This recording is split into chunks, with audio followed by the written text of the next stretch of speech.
나오는 건가요? 네. 네. 예, 반갑습니다. 환경대학원의 김구열이라고 합니다. 오늘 또 귀한 자리에 초청해 주셔서 감사합니다. 오늘 1시간 정도 지속가능 발전에 대해서 좀 얘기하고 싶은데요. 뭐 전공 관련된 얘기보다는 제가 지난 12년 정도 어떤 활동들을 했는지 좀 이야기 형식을 좀 하고 우리 학생분들 좀 질문 좀 받는 시간 갖도록 하겠습니다.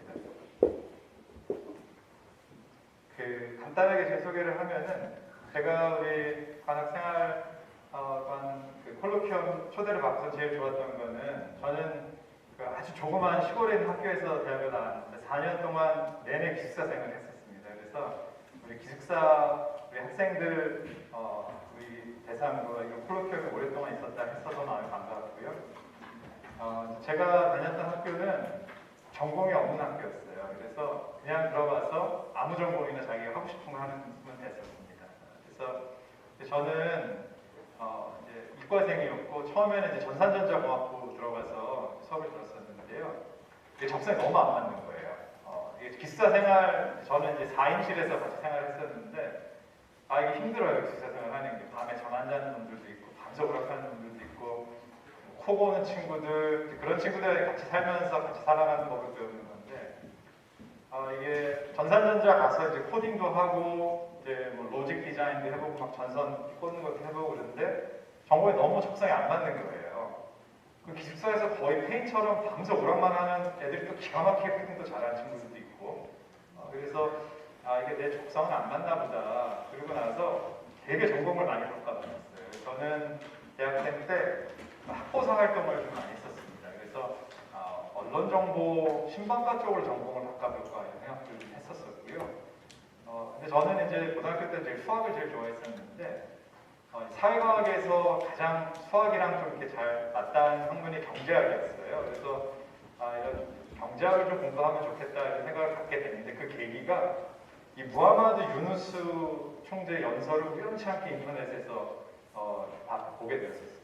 당시에 제가 대학교 1학년, 2학년 때는 좀 방황을 전공도 잘 안 맞고 또 학보사 활동 자체가 이제 공부할 수 있는 환경은 아니잖아요. 그래서 제가 1학년, 2학년 마치면서 F 학점이 한 10개가 넘었었어요. 그래서 학점이 2.0 밑으로 학점을 받으면 학사 경고를 받죠. 그래서 학사 경고를 2번 받고 3번째 학사 경고를 받으면 퇴학인데 그 마지막 3번째 학기 때인가 학점이 2.1인가 해서 다시 퇴학을 보냈었는데요. 그러니까 전공도 잘 못 찾겠고 전공 잘 안 맞고 그래 힘들었을 때인데 우연치 않게 인터넷에서 이 연설을 제가 보게 됐어요. 어떤 연설이었냐면은 이 무하마드 유누스는 이제 방글라데시 분이세요. 근데 100년 전만 해도 인류가 하늘을 날려고 했던 사람들은 다 미친 사람 취급을 받았던 거죠. 꼭 있었습니다. 하늘을 어떻게든 날아보려고. 그런데 1903년도에 라이트 형제가 하늘을 12초를 날렸습니다. 딱 12초, 60피트였는데요.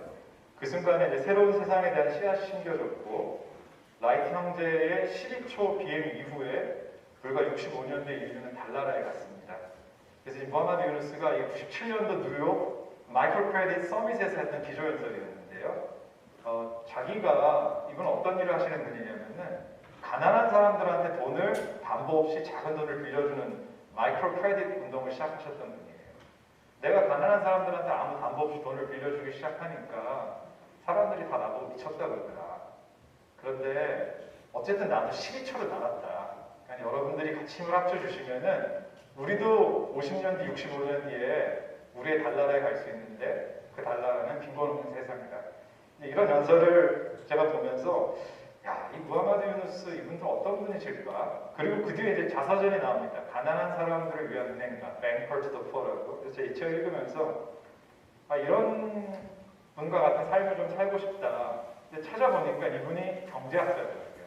그래서 또 이분의 전공은 Development Economics, 개발경제학이더라고요. 그래서 제가 전공을 좀 경제학으로 바꿔야 되겠다. 그래서 저는 전공 선택이 좀 늦었었습니다. 3학년 때 전공을 경제학으로 바꿔서 공부를 하는데 전공이 너무 저랑 잘 맞는 거예요. 너무 재밌고 물론 졸업은 F 학점이 한 10개가 넘었으니까는 다시 재수강하려니까 좀 오래 걸렸죠. 4년 안에 졸업 못했었는데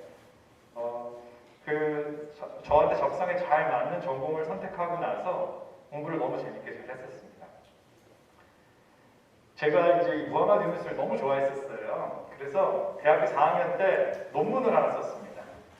이 무하마드 유누스는 미국에서 공부하시고 나서 방글라데시 치타공 대학교의 경제학과 교수로 오셨어요.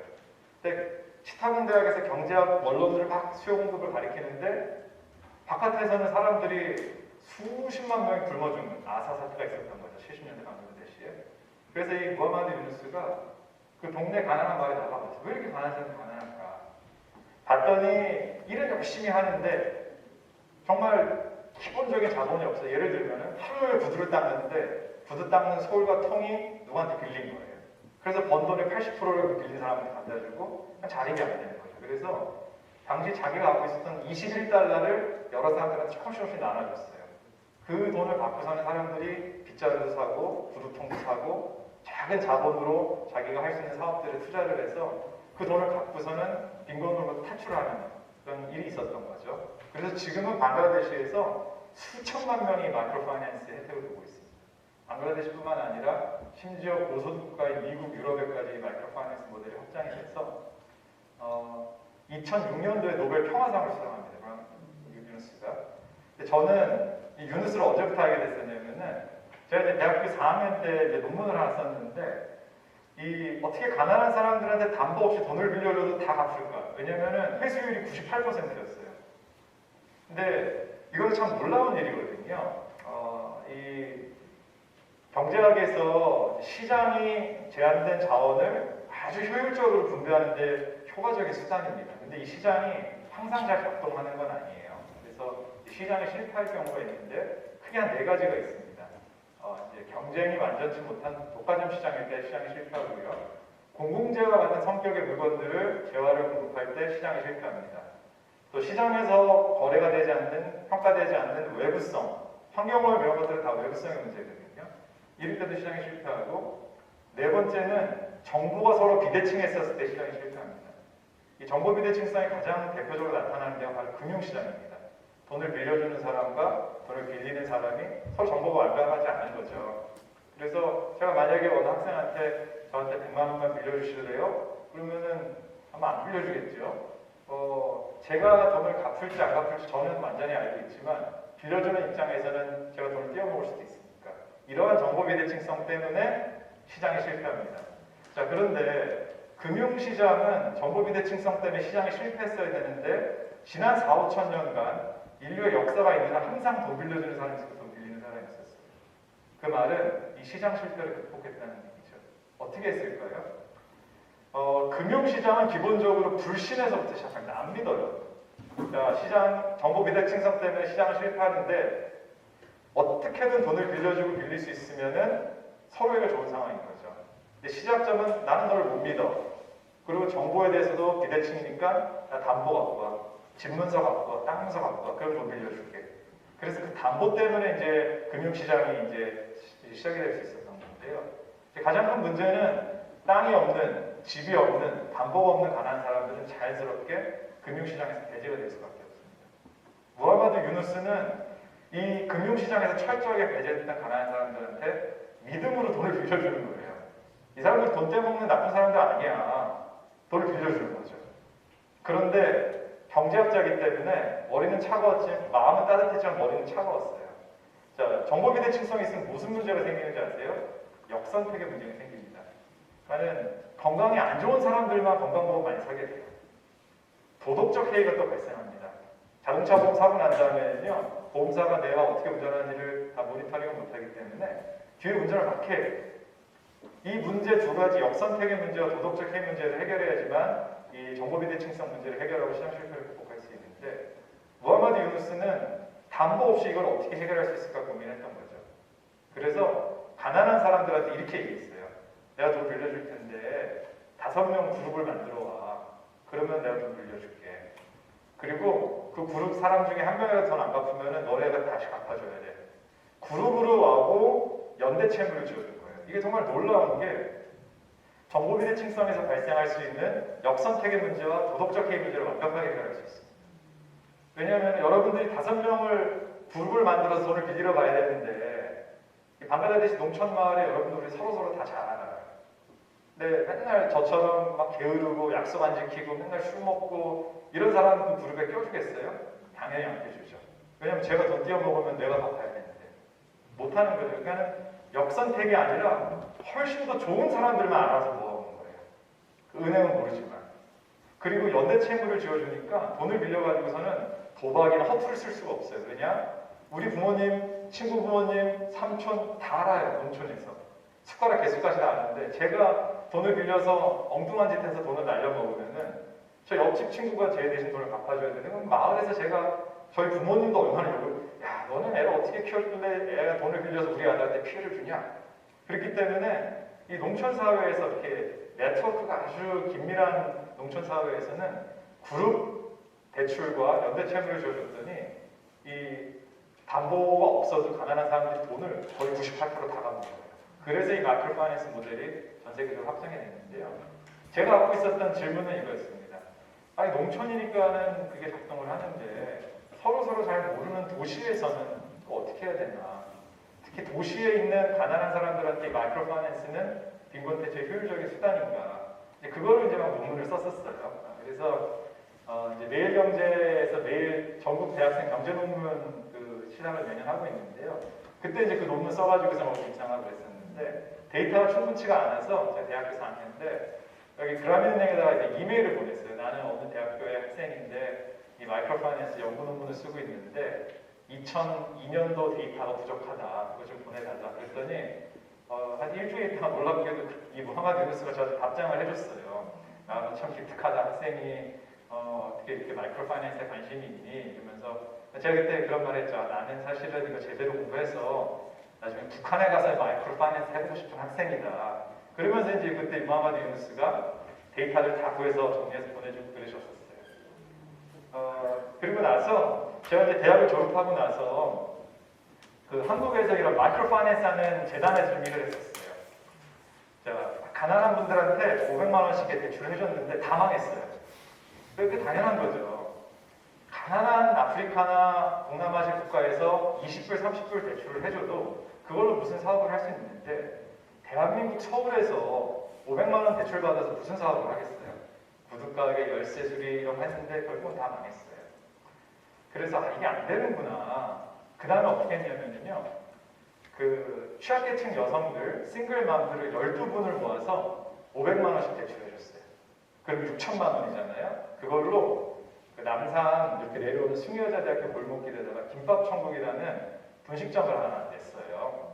근데 거기는 이제 아주머니들이 열심히 김밥을 파셔서 거기서 3억 몇천만 원을 버셨어요. 그래서 6천만 원으로 다 갚고 그 다음에 거기서 제일 열심히 하셨던 아주머니한테 5천만 원 대출해줘서 자기 식당 차리고 취약계층 남성들한테도 12명 모아서 500만 원씩 6천만 원을 모아서 이동식 세차 사업을 시작을 했었어요. 이제 그것도 아주 잘 됐는데 그 남자분들 중에서는 한 분은 노숙자셨었어요. 근데 그 이동식 세차로 돈을 벌어서 제일 잘하셨던 분한테는 자동차 찌그러지면 펴주는 세덴이라는 프랜차이즈가 있습니다. 그 세덴의 프랜차이즈 사장이 된 거죠. 그래서 그분은 KBS 뉴스에 나왔었어요. 노숙자 사장되다 이렇게 나왔었어요. 그래서 그때 알았던 게 이 서울, 대한민국 같이 고수도 국가의 도시에서는 이게 개인한테 돈을 이렇게 빌려준다고 되는 부분이 아니라 어떻게 보면 조금 더 조직화된 비즈니스 모델을 갖고 있는 사회적 기업 이런 모델이 좀 통할 수 있겠다 이런 생각이 들어서 그때 이제 재단이 2007년도에 뭘 했었냐면은 탈북자 한 30명 정도를 모아서 파주에다가 박스 공장을 만들었어요. 사회적 기업. 그래서 그때 이제 사회적 기업을 열심히 하면서 이 마이크로 크레딧이 조금 더 진화된 버전이 소셜 엔터프라이즈, 사회적 기업이다. 그 이 탈북자들 박스 공장에 이제 무하마드 유누스 오셨을 때 같이 모시고 좀 공장 설명해드리고 그랬던 사진입니다. 제가 이제 대학 졸업하고 이제 군대 갔다 와서 이제 공부를 하고 싶었어요. 저는 무하마드 유누스와 같은 개발 경제학자가 너무 되고 싶었고 그런 최빈 국가의 개발 문제를 공부하고 나서 나중에 저는 북한에 가서 일을 하고 싶다는 생각이 있었습니다. 그래서 이제 개인적으로 제일 존경하는 선생님분 중에 한 분이 우리 경제학부의 김병현 교수님. 세계적인 북한 경제 전문가신데요. 그래서 제가 이제 군대를 이제 공군 장교를 갔다 왔었는데요. 중위 이제 제대하기 한 6개월 정도 남았을 때 우리 외교학부의 윤영관 교수님을 찾아뵀었어요. 그래서 제가 유학 나가기 전에 윤영관 선생님 밑에서 국제정치 경제 석사를 전공하고 유학을 나가고 싶다. 그러면서 이제 제가 막 제 얘기를 한 거죠. 저는 빈곤 문제에 관심이 있고, 근데 그 빈곤 문제에 관심이 있는 게 북한과 같은 사회주의 국가가 시장 경제로 전환, 트랜지션을 하게 됐었을 때 어떻게 준비를 해야 되는지에 관심이 있어서 저는 빈곤 문제와 북한에 관심이 있습니다. 선생님 밑에서 좀 공부하고 싶습니다. 제가 학부 때 윤영관 교수님 책이랑 이런 거 다 열심히 너무 재밌게 봤거든요. 그랬더니 이제 윤영관 선생님이 그 얘기를 하시는 거예요. 일단은 넌 너무 나이가 많다. 왜냐하면 제가 대학을 거의 한 5년 반 만에 졸업하고 그다음에 군대도 뭐 한 거의 3년 4개월, 3년 6개월 갔다 오려니까 여기서 내 밑에서 석사를 하고서는 박사 유학을 나가게 되면 30이 훌쩍 넘을 텐데 최대한 빨리 유학 나가라 이렇게 얘기해 주시고 이제 자네가 갖고 있는 관심 분야를 정말 잘하는 교수가 한 명 있다. 그러면서 이제 소개를 해주시는 거예요. 콜롬비아 대학교 뉴욕에 제프리 삭스라는 교수가 있는데 그 선생님 한번 잘 봐봐라. 이분은 1990년대 초반에 동부 유럽 국가가 이제 몰락하고 시장 경제로 전환을 했었을 때 이해기 경제 정책 자문을 해줘서 전 세계적인 명성을 얻으셨던 분이에요. 그래서 이 제프리 삭스가 이런 사회주의 국가들이 시장 경제로 이행했던 경제정책 자문의 경험도 있으시고 90년대 후반부터는 아프리카의 극빈 문제 퇴치를 위한 이제 개발 문제, 빈곤 문제에 또 헌신을 하셨어요. 그래서 이 제프리 삭스라는 교수가 자네가 갖고 있는 관심 두 분야의 세계적인 석학이고 또 마침 제가 그때 2005년도에 선생님한테 찾아갔었는데 2004년도에 콜롬비아 대학교에 서스테이너블 디벨롭먼트 박사과정을 만드셨으니까 너 거기 한번 가봐라 이렇게 얘기해 주시는 거예요. 저는 한 번도 들어보지도 못했던 학자와 학교와 프로그램이었었는데 윤영 교수님이 이렇게 알려주셔서 제가 그때 당장 제프리 삭스 교수님이 썼던 책을 샀어요. 빈곤의 정말 더 엔드 오브 포버티라는 책인데요.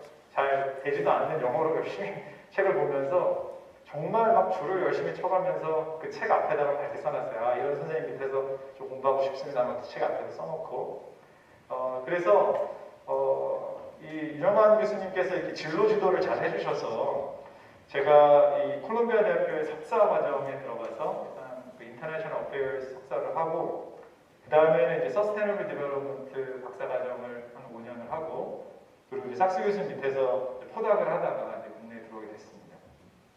여기 보면은 이제 삭스 교수님이랑 사모님이신데요. 사모님은 소아과 의사입니다. 그래서 아프리카에서 진행하고 있는 다양한 보건 프로젝트들은 또 사모님이랑 다 같이 프로젝트를 하시고요. 이때는 어떤 사진이냐면은 여기 또 이제 삭스 교수님 부부가 이제 캠퍼스 커플이에요. 둘이 나이가 똑같으신데 54년생. 여기가 부부가 금술이 좋아서 이제 막내딸이 거의 49살이나 늦둥이 딸이 있습니다. 그래서 그 막내딸이 그 이제 고등학교 졸업하고 이제 대학에 가게 되면서 막내딸 갖고 놀던 장난감을 저희 얘기를 주신다고 그래가지고 그때 이제 집에 가가지고서는 이게 애들 보고 장난감 막 춤추고 이런 사진 있죠. 그래서 너무 윤영관 교수님께서 정말 제가 바라는 분야의 좋은 선생님들과 과정을 추천해 주셨고 또 미국에서도 또 좋은 선생님 만나서 공부하게 되었습니다.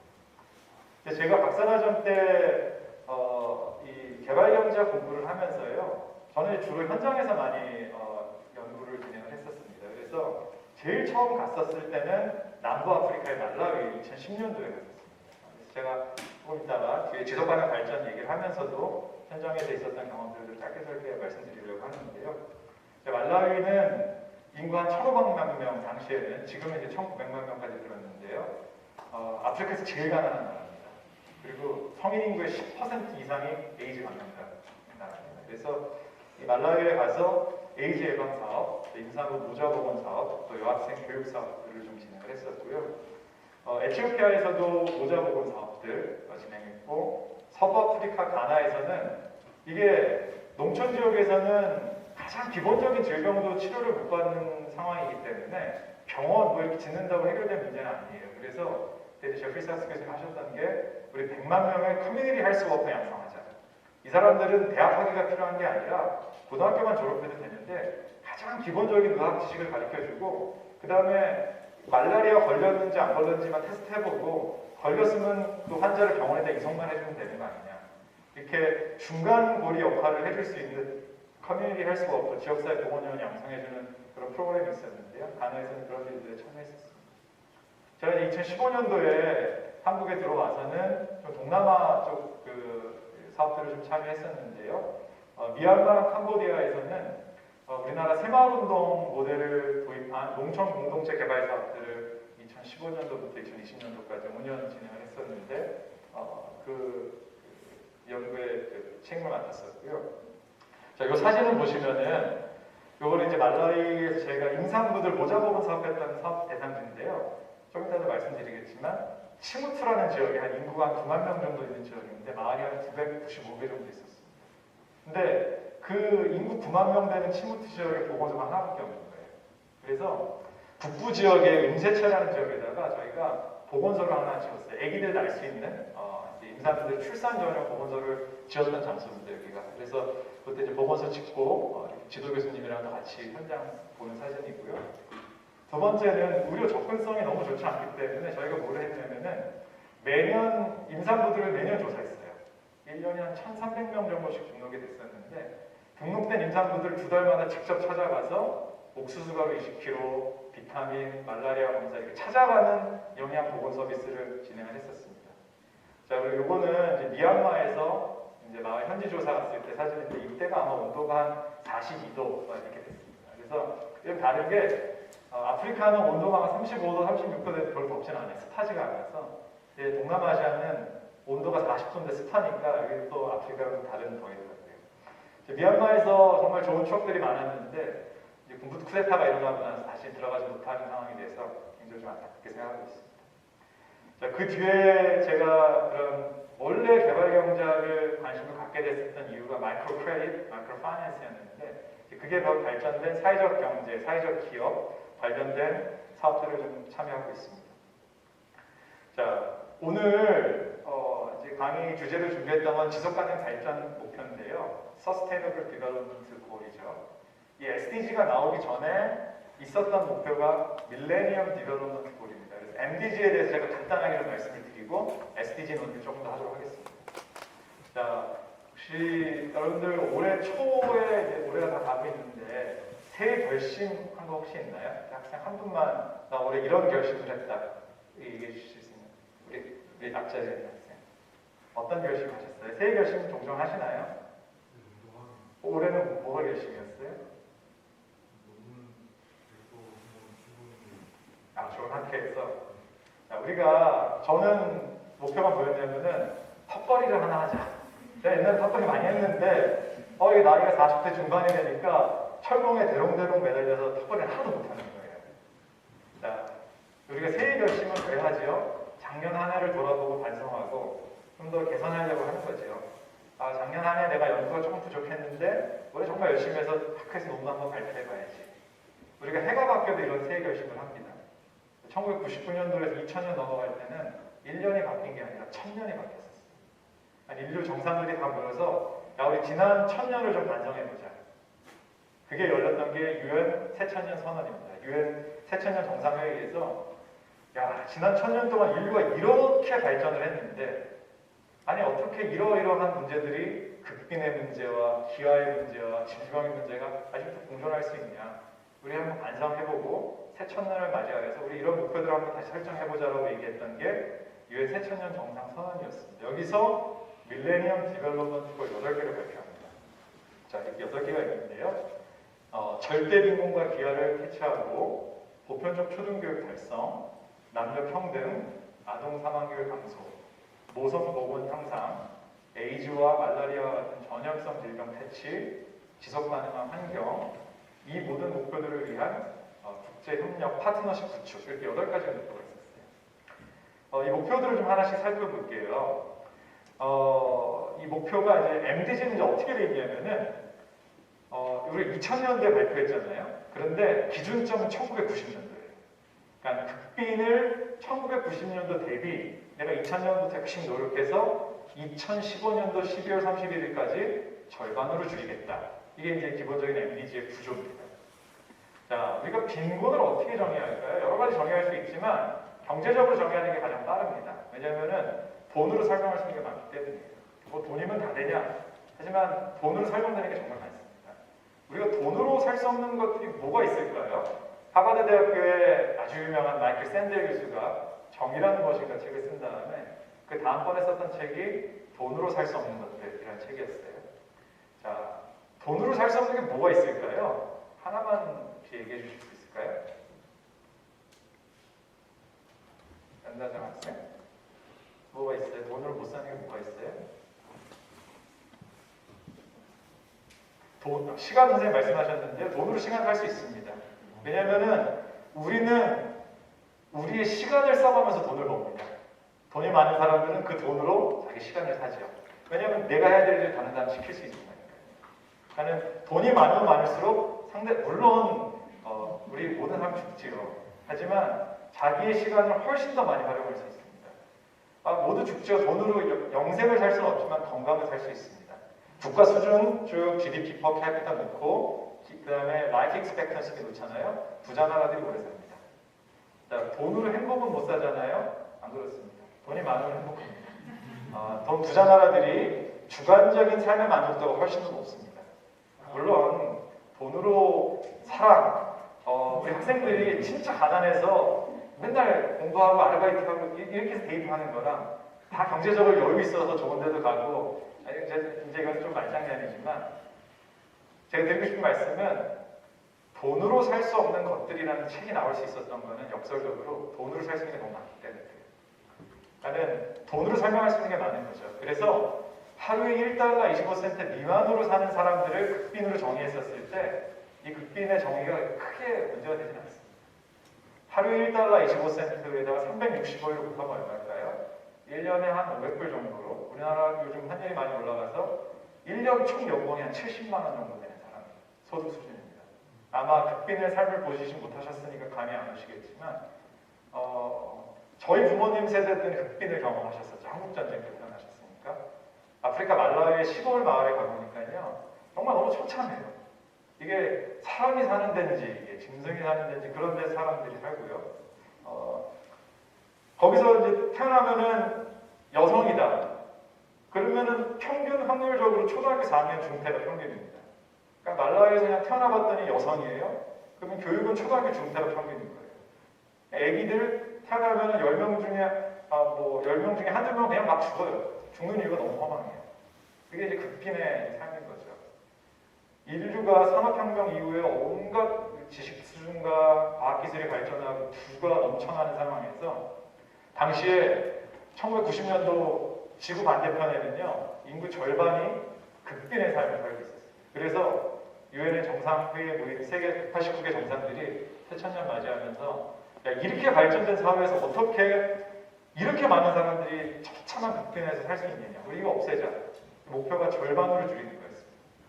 자 보시면은 당시 1990년도에 개발도상국의 극빈층 비율은 거의 절반에 가까웠습니다. 그래서 이거를 2015년도까지 절반으로 줄이는 게 목표였어요. 자, 이 MDG가 2000년부터 2015년도까지였는데 큰 성과가 있었어요. 그래서 절반 이상으로 줄였습니다. 그렇죠?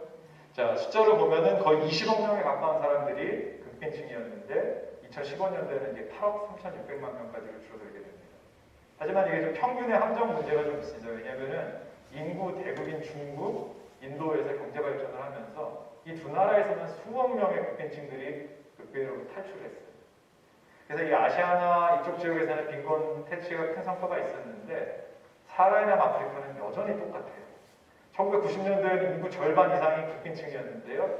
지금도 인구의 40%가 극빈층입니다. 그래서 지역적인 편차가 좀 있다. 또 그리고 월드뱅크에서 하루에 1달러 25센트도 너무 낮죠. 우리의 인간으로서 갖춰야 될 기본적인 의식주와 최소한의 조건을 맞추기에도 1달러 25센트 너무 말이 안 되고 이거를 1달러 90센트로 기준을 또 올렸어요. 그러니까 극빈층은 더 늘어나는 거죠. 두 번째는 초등교육입니다. 이거는 정말 너무 현실이랑 동떨어져 있는 거예요. 우리 대한민국은 한국전쟁 끝나고 나서 50년대 후반에 보편적 초등교육 달성을 했습니다. 근데 2000년도 당시에 아직도 전 세계에는요 수억 명의 아이들이 초등학교조차 못 가고 있는 거예요. 이건 거의 기본적인 인권의 문제인데 우리 여기 이제 우리 기숙사에서 생활하고 있는 학생들, 자 우리 학부생들 있나요? 학부생 한 번만 손 들어봐 주세요. 자 우리 이제 검은색 옷 입은 우리 여학생, 여기 서울대학교 입학했을 때 어떻게 뭐 집에서 잔치했어요? 어땠어요? 마을에다가 막 플랜카드 붙이고 막 그랬나요? 그냥 가족끼리 뭐 식사하고 있겠죠. 국내에서 이렇게 제일 좋은 대학에 들어와도 우리는 뭐 이렇게 가족끼리 조촐하게 파티하고 정도 끝내겠죠. 우리 대한민국은 대학 교육 자체가 당연한 나라입니다. 뭐 대학 갔다고 뭐 마을에다가 자랑스러운 누구의 아들, 딸 대학 갔다 이렇게 안 쓰잖아요. 대학 가는 게 당연한 거잖아요. 그런데 2000년도에 전 세계 정상들이 위원회에 모여서 우리 새천년을 맞이하면서 교육 문제에 대해서 얘기하자고 했을 때 그 누구도 대학 교육에 대해서 얘기한 사람 없습니다. 그건 너무나 큰 사치예요. 고등학교, 중학교 교육 얘기한 사람도 없어요. 왜냐하면 아이들이 초등학교를 처음 못 가고 있습니다. 그래서 우리 애들 최소한 초등학교를 보내자. 그게 새천년 교육 2번입니다. 자 보시면은요 2000년도 당시에는 초등학교 못 갔던 애들이 거의 1억 명이 넘었었습니다. 2015년도에 거의 절반 가까운 아이들이 이제 5,700만 명까지 줄었는데 목표 달성 실패죠. 왜냐하면 보편적 초등교육은 얘네들 다 보내는 건데 아직도 5천만 명의 애들 초등학교도 못 가고 있잖아요. 자, 근데 아프리카에서는 큰 성과가 있었어요. 이 1990년도, 2000년도에는 50%, 60% 여전히 별 진보가 없었는데 이 MDG 때문에 2000년도부터 2015년도까지 초등학교 진학률이 20%포인트가 올라가게 됩니다. 하지만 여전히 전 세계 한 학령 인구의 10%가 가까운 아이들은 초등학교조차 못 가고 있습니다. 세 번째는 양성평등인데요. 자, 양성평등 하면은 어떤 게 제일 먼저 떠오르세요? 어느 분야에서 양성평등 떠오르나요? 네? 자, 노동시장에서의 양성평등, 그렇죠. 남녀 임금 격차. OECD 국가에서 남녀의 임금 격차를 젠더 웨이지 갭 인덱스라는 것을 매년 발간하는데 안타깝게도 거의 지난 10년 동안 OECD 국가 1등 젠더 웨이지 갭 1등이 대한민국입니다. 자, 노동시장에서의 우리 양성평등 생각해 볼 수 있고 정치에서의 양성평등 생각해 볼 수 있겠죠. 자, 21대 국회가 역대 국회에서 가장 여성 국회 비율이 높은 국회입니다. 몇 퍼센트일까요? 역대 최고로 여성 국회의원 비중이 높았던 21대 국회 몇 퍼센트가 여성 국회의원이었을까요? 예, 정확합니다. 19%. 자, 전 세계 평균이 30%예요. 자, 정치에서의 양성평등 생각해볼 수 있겠죠. 아주 미시적으로 한번 들어가 볼까요? 자, 집안일, 집안 청소, 살림 어머니, 아버지 중에 누가 많이 하시나요? 압도적으로 어머니가 많이 하시겠죠. 그러니까는 제가 드리고 싶은 말씀은 양성평등이라고 얘기했었을 때 영역이 되게 다양해요. 집안일부터 사회, 문화, 노동시장, 경제, 정치까지 다양한데 이 새천년 개발목표 3번에서 양성평등을 얘기했을 때 하나만 집중했습니다. 야, 우리 교육에서 양성평등을 해보자. 남자애들 학교 보낼 때 우리 여자애들도 학교 보내자. 이게 MDG 3번입니다. 자, 지표가 어떻게 구성되어 있냐면은 남자애들 100명 학교 갈 때 여자애들 97명에서 103명이 학교 가게 되면은 MDG 3번 양성평등이 달성된 걸로 인정하겠다. 이렇게 지표가 구성되어 있습니다. 자, 보시면은요, 남아시아 지역에서 1990년도에는 남자애들 100명 학교 갈 때 여자애기들이 74명 정도밖에 초등학교를 못 갔습니다. 근데 이 MDG 덕분에 이제는 남자애들 100명 갈 때 여자애들이 103명 초등학교를 가게 됐어요. 자, 여자애들이 더 갔다는 건 아니고요. 자연적으로 남자애들 100명 태어날 때 여아들이 한 102명에서 103명 정도 태어납니다. 그래서 이 수치는 남자, 여자 구별 없이 다 똑같이 초등학교 갔다는 뜻입니다. 자, MDG 3번이 초등교육에서는 양성평등을 달성한 국가들이 많은데 중고등학교부터는 달성한 나라들이 거의 없어요. 한 120개 국가가 달성에 실패합니다. 그건 왜 그랬을까요? 초등학교 때까지는 아들, 딸 구분 없이 똑같이 학교를 보내는데 왜 중등학교부터는 여자애들이 학교를 더 못 갈까요? 왜 그럴까요? 네? 그렇죠. 조혼, 너무 일찍 결혼한다, 집안일 시킨다 다 있지만 제일 중요한 거는 돈이에요. 공짜가 아니거든요. 되게 비싸요. 말라위는 그 물가 수준 보정하지 않은 명목 GDP per capita가 1인당 500불밖에 안 되는 국가예요. 그런데 말라위에서 애들 중고등학교 보내면 1년 학비가 100불이에요. 내가 500불을 1년에 버는데 100불을 세컨더리 스쿨 에듀케이션 쓰면 어떤 일이 벌어지는지 아세요? 사람들이 굶어야 됩니다. 제가 친구들이 보낼 수가 없어요. 그래서 대부분은 세컨더리 스쿨 꿈도 못 꿉니다. 그러니까는 돈이 없어 예산 제약 하에서 여자애들 어차피 좀 있으면 결혼할 건데 너 어차피 고등학교 교육 받아도 노동시장에서 차별받는데 이 모든 게 결합이 돼서 가난한 사람들이 가장 합리적인 선택을 하는 겁니다. 진짜 교육열이 있는 부모들은 그렇게 가난한데 세컨더리 스쿨이 100불이에요. 그러면 집에 애가 아들 둘, 딸 둘, 4명 있다고 합시다. 몇 명까지 애들을 보낼 수 있을까요? 열에 9은 학교 안 보냅니다. 못 보냅니다. 밥 굶으니까. 한 명 정도, 열에 하나 정도는 교육률이 너무 뛰어난 부모는 집안에 있는 아이 4명 중에 한 명은 세컨더리 스쿨을 보낼 수 있는데 그때 누구를 보내겠어요? 당연히 장남이나 똑똑한 아들 한 명 보내겠죠. 그래서 세컨더리 스쿨 고등교육에서의 양성평등 정말 어려운 일입니다. 수많은 개도국이 아직도 이미 달성하지 못하고 있습니다. 4번은 아동 사망률인데요. 이것도 참 너무 좀 마음 아픈 문제입니다. 아동 사망률은 지표가 여러 가지가 있습니다. 아이들이 1000명 태어났을 때 몇 명이 사망하는지를 계산하는데요.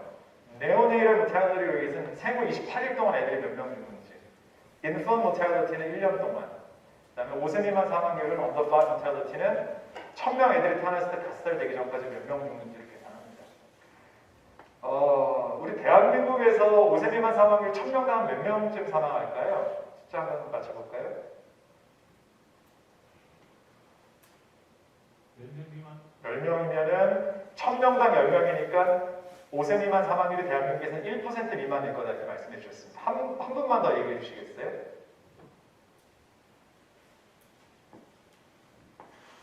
아무 숫자 하나 얘기해 주세요.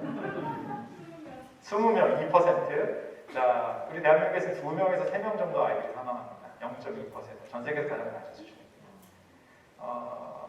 이렇게 의료 시설이 발전돼 있고 부자인 나라에서 1000명당 2명 정도 아이들이 사망한다 하면 우리 작년에 아이들이 30만 명이 안 태어났습니다. 27만 5천 명 정도 태어났는데 30만 명 태어난다고 하면은 그래도 한 5, 600명 정도 아이들이 사망하는 겁니다. 자, 그럼 이 대한민국에서 왜 5살 전까지 사망하는 그 아이들의 이유는 뭘까요? 네? 그 5세 미만 아이들이 사망하는 이유가 어떤 이유가 있어요? 왜 죽을까요, 아이들이? 교통사고. 예. 첫 번째는 정말 불치병, 아니면 불의의 교통사고, 이런 이유들로 아이들이 사망합니다. 그런데 이 아동 사망률을 개도국에서 보잖아요. 1990년대. 그냥 1000명당 200명씩 막 죽어요. 우리의 100배죠. 애들이 그냥 수천만 명 애들이 그냥 막 죽는 거예요. 그러니까 그 규모도 충격적인데 아이들이 왜 죽을까? 얘네들이 난치병, 불의의 사고 때문에 죽는 게 아니에요. 최빈 국가에서 아이들이 이렇게 수천만 명이 죽는 이유는요. 첫 번째 이유가 설사. 이게 너무나 황당한 거죠. 설사는 그냥 깨끗한 물 끓여서 먹으면 돼요. 그리고 설사가 걸리면은요, 어떻게 대처해야 되냐면은 깨끗한 물을 소금을 타서 전해질로 아이들 탈수 안 되게 해주면 됩니다. 근데 이런 기본적인 보건 상식이 없어서 수십만 명의 수백만 명 아이들이 설사로 사망합니다. 너무나 허망한 거죠. 너무나 치료 가능하고 예방이 쉬운 질병으로 아이들이 사망하고 있습니다. 그래서 MDG 4번에서는 영유아 사망률을 2015년도까지 3분의 2를 줄여보자. 이게 목표였습니다. 자, 보시다시피 많이 줄었어요. 한 절반까지 줄었습니다. 1000명당 평균 90명이었는데 이게 43명까지 내려갔어요. 자, 거의 많이 줄였는데 하지만 여전히 우리 목표는 67% 감소했으니까 목표는 살짝 달성하지 못했습니다. 하지만 여전히 600만 명 이상의 아이들이 매년 죽습니다. 그리고 이 아이들이 대부분 사하라 아프리카에 집중돼 있습니다. 자, 이 영유아 사망률을 좀 분석을 해보니까요, 이런 패턴이 나옵니다. 가난하면 가난할수록 애들이 더 많이 죽더라고요. 또 부모의, 특히 엄마의 교육 수준이 낮으면 낮을수록 아이들이 더 많이 죽습니다.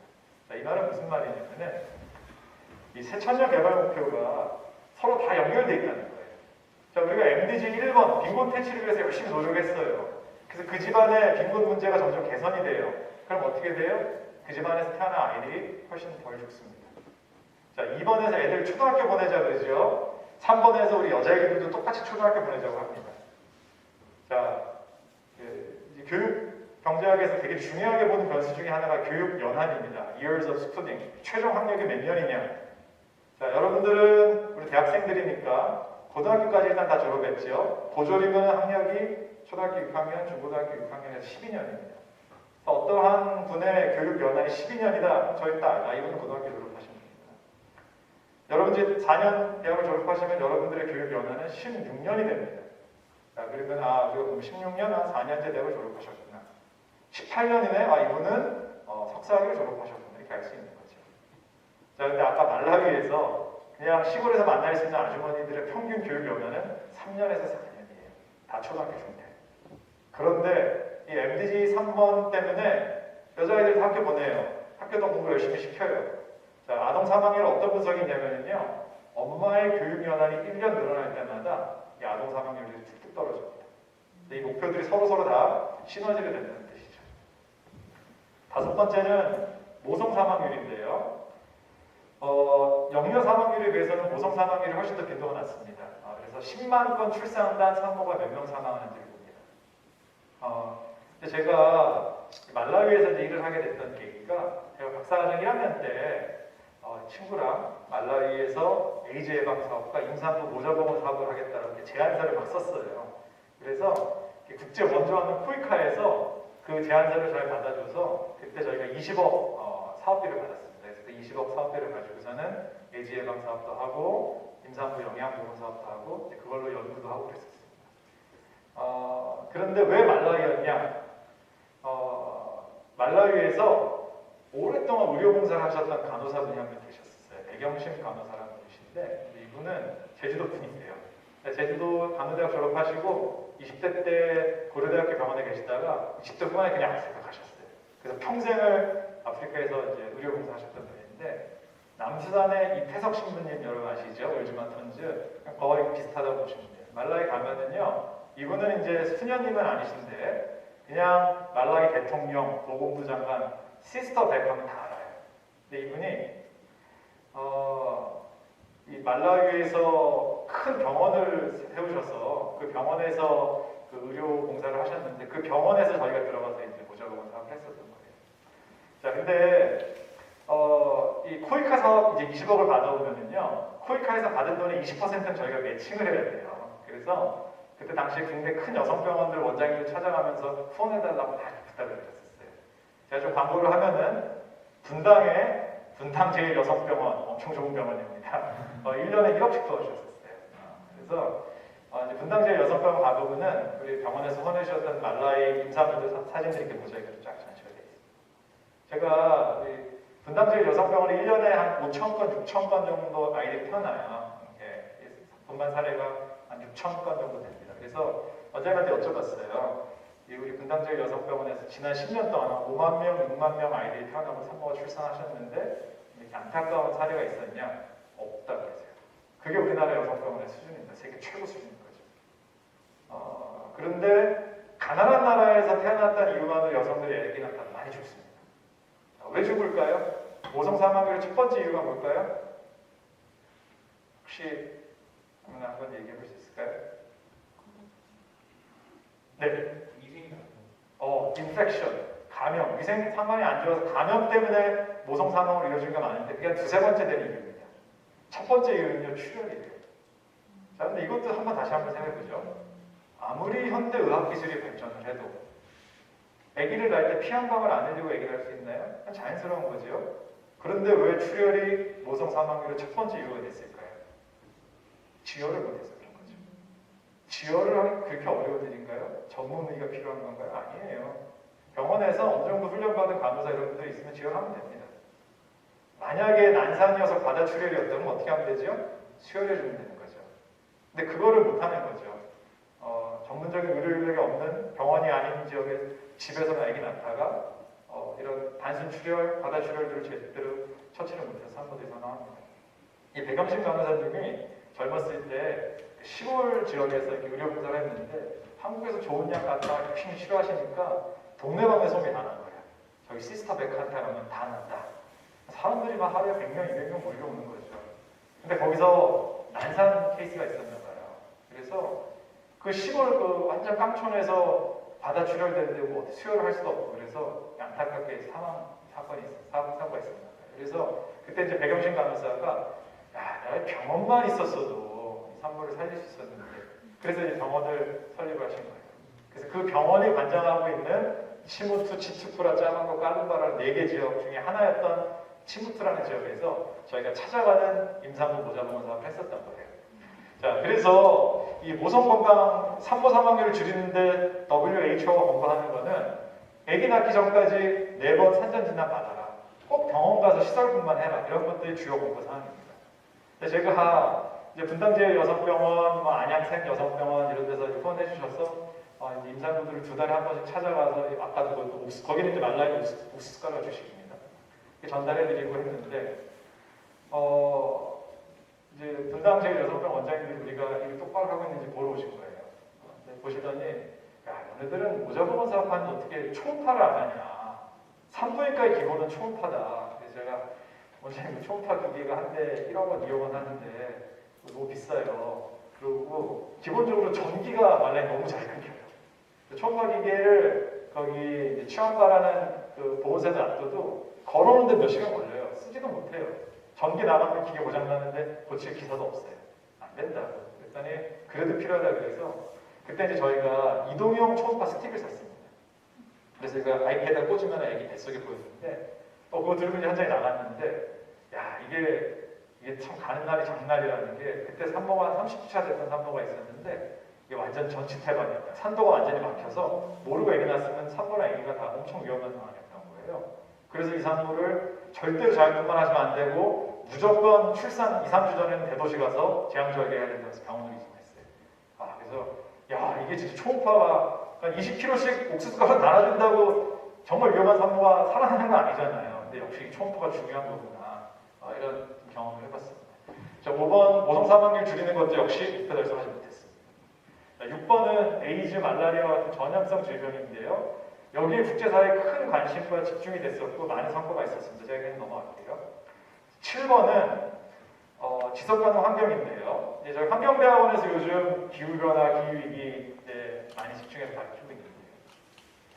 당시에 2000년도에 전 세계 정상이 모여서 얘기했었을 때 기후변화, 이산화탄소 감축 이런 얘기를 잘 못했습니다. 왜냐하면 합의가 잘 안 됐었던 거죠. 그래서 대신에 미시적인 개인 위생 환경과 식수 접근성 이런 얘기를 했어요. 그래서 MDT 7번은 어떻게 보면 되게 큰 한계라고 할 수 있어요. 정말 중요한 지속가능 환경에 대해서 제대로 다루지 못했습니다. 8번은 이 목표들을 달성하기 위해서 선진국들이 원조를 좀 더 많이 해주자. 너네 Gross National Income의 0.7%를 원조 해주자. 이 목표입니다. 평균 OECD 국가들이 0.3% 원조하고 있습니다. 그 말은 한 100만 원 벌면은 3천 원 정도 평균 원조하고 있습니다. 그래서 이거를 우리 7천 원까지 좀 높이자. 이게 목표였습니다. 아직 달성하지 못했습니다. 자, MDG를 좀 정리를 하면은 1960년대, 70년대 주요 발전 논의는 다 경제 성장이었어요. 그런데 MDG 때는 사람 중심의 포괄적인 사회 발전을 강조하면서 패러다임을 변화시켰고 그래서 극빈 대책에 큰 기여를 합니다. 이게 목표 자체가 되게 명확하고 간결하고 측정 가능하기 때문에 국제 규범으로 작동을 했습니다. 하지만 명확한 한계가 있죠. 전통적으로 중요했던 경제성장, 고용, 투자 이런 얘기 다 다루지 못했고요. 요즘 우크라이나, 러시아의 우크라이나 침공과 같은 국제 긴장, 안보 상황, 평화와 안보, 불평등, 기후변화 이런 것들도 충분히 다루지 못했던 한계가 있습니다. 이제 MDG가 2015년도 끝나가면서 이제 유엔에서 우리 MDG 다음에 이제 어떻게 해야 돼? 논의를 쭉 따라갑니다. 그래서 이런 계속 논의들이 있었고 2014년도에 반기문 유엔 사무총장께서 이제 Road to Dignity by 2030년까지 인류 존엄성으로 가는 길이라는 보고서를 내면서 이 Sustainable Development Goal (SDG) 17개를 발표합니다. 자, 이 목표들을 간단히 보시면은요. 1번은 빈곤 퇴치, 기하 종식인데 MDG에서는 1번이 두 개 붙어 있었어요. 빈곤과 기하를 50% 줄이겠다. 근데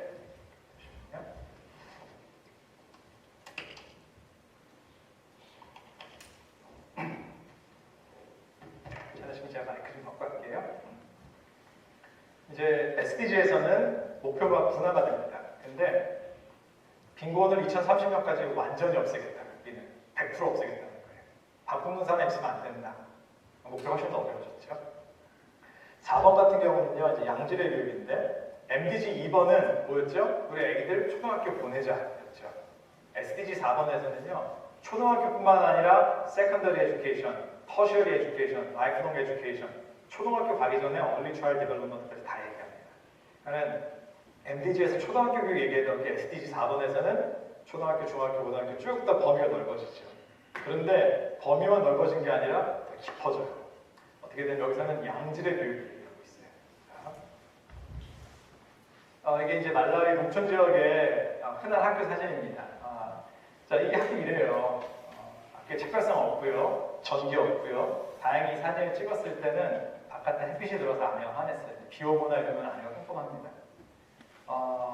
그런데 MDG 2번 기준은 아이들이 초등학교 가야 될 애들이 학교에 와 있으면은 MDG 2번은 달성이에요. 이 사진은 MDG 2번 달성입니다. 그런데 SDG 4번에서는 Quality Education, 학교에만 가면 안 되고 애들이 학교 가서 공부를 제대로 배워야 된다는 거예요. 얼마나 어려운 목표예요. 이 개발경제학 연구에 따르면요, 평균 개도국에서 선생님들이 학교에 결석하는 비율이 40%가 넘습니다. 여러분들 대학교 왔는데 15주 강의 중에 한 6번 정도 교수님이 수업 안 오는 거예요. 안 와, 선생님들이 기본적으로. 근태 관리가 잘 안 되고요. 워낙 선생님들 월급이 낮기 때문에 투잡되어서 돈 벌 일 있으면 학교 안 합니다. 애들이 학교 갔다가 선생님 없으면은 표정이 빈둥빈둥 있다 오는 거예요. 그래도 MDG 2번은 달성이에요. 학교 와 있으니까. 그렇지만 퀄리티 에듀케이션 아닌 거죠. 자, 이 사진을 찍었을 때는 다행히 빨간색 옷 입은 선생님이 계셨어요. 자, 그런데 또 하나의 문제는 선생님의 수준이 또 문제가 많아요. 우리 서울대학교에는 정말 세계적인 수준의 선생님들이 많습니다. 우리나라 중고등학교, 초등학교 선생님들 OECD 국가 중에서 교사의 수준, 퀄리피케이션 제일 높은 나라가 대한민국입니다. 근데 개발도상국에서는 선생님들 수준이 너무 낮아요. 한 연구에 따르면요, 중학교 1학년 수학 선생님의 평균 수학 실력이 그 상위 20% 애들보다 수학 성적이 낮아요. 자, 이 선생님이 벽에서 이제 분수를 가리키고 있었어요. 5분의 2 곱하기 2를 가리키고 있습니다. 근데 갑자기 이게 답이 5분의 4가 돼야 되는데 갑자기 5분의 1 곱하기 2분의 2가 돼서 10분의 4가 돼요. 자, 7분의 1 곱하기 3을 가리키는데 갑자기 이게 7분의 3이 아니라 21분의 3이 돼요. 황당한 거죠. 이 기본적인 분수를 이렇게 가리키니까. 한 가지 다행은 이 선생님은 일관성 있게 실수를 하세요. 시상 패턴이 일관적이에요. 아이들이 뭘 배우고 있어요. 자, 그래서 SDG는 MDG에 비해서 목표가 훨씬 더 많아지고 개별 목표 하나하나가 훨씬 더 커졌습니다. 하지만 질적으로 깊어진 거죠. 자, 젠더 이퀄리티, 워터 앤 세니테이션까지는 기존의 MDG에 있었던 목표죠. 그런데 7번부터는 MDG에 없었던 목표들이에요. 이거는 우리가 MDG의 한계들을 인식하고 우리가 새롭게 달아야 될 목표들이 들어온 거예요. 그래서 우리 에너지, 전기의 문제, 그 다음에 일자리와 경제 성장 8번, 원래 중요했던 겁니다. 산업, 그 다음에 인프라스트럭처. 전 세계적으로 국가 간의 불평등, 국가 안에서 부자와 가난한 사람들의 불평등이 극심해지고 있습니다. 사실 코로나 터지고 나서 이 불평등 더 커졌어요. 그래서 이 불평등의 문제를 어떻게 완화할 것인가. 11번은요, 2007년도에 인류가 한 번도 경험해보지 않은 역사를 경험합니다. 인류가 인류 역사상 최초로 2007년도부터는 도시에 사는 사람들이 더 많아집니다. 이 도시에서의 지속가능 발전 문제 어떻게 해결할 것인가가 11번으로 새로 나오고요. 12번부터는 지구가 감당 안 되는 수준으로 소비 생산을 하고 있어요. 그래서 이거를 어떻게 우리가 지구가 감당하고 지속가능 환경을 유지하면서 생산과 소비할 수 있는지. 13번은 MDG 7번에서 저희들이 다루지 못했던 기후변화 이슈 본격적으로 다루고 있고요. 수생태계 보전 15번은 육상생태계 제대로 다루지 못했던 환경 아젠다들이 12, 13, 14, 15 대고 들어오게 됩니다. 자, 그래서 이 SDG를 보게 되면은 MDG 때 좀 부족했던 부분들이 7번 이후로 다 대고 보강이 됩니다. 16번에는 평화와 안보가 새로 들어오고요. 17번은 글로벌 파트너십 똑같아요. 그거 왜 그럴까요? 여전히 파트너십이 잘 안 되고 있어서 계속 강조하고 있는 거겠죠.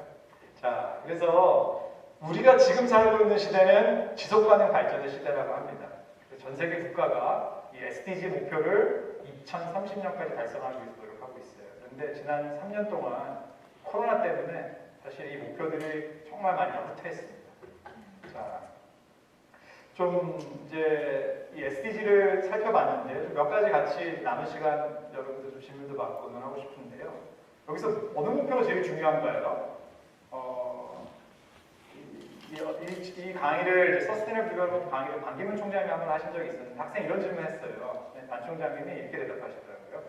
목표 하나하나가 다 중요하지. 다 똑같이 중요합니다. 원론적인 답변을 했는데 학생이 끝까지 물어보니까 반 총장님은 몇 번 고르셨을 것 같아요?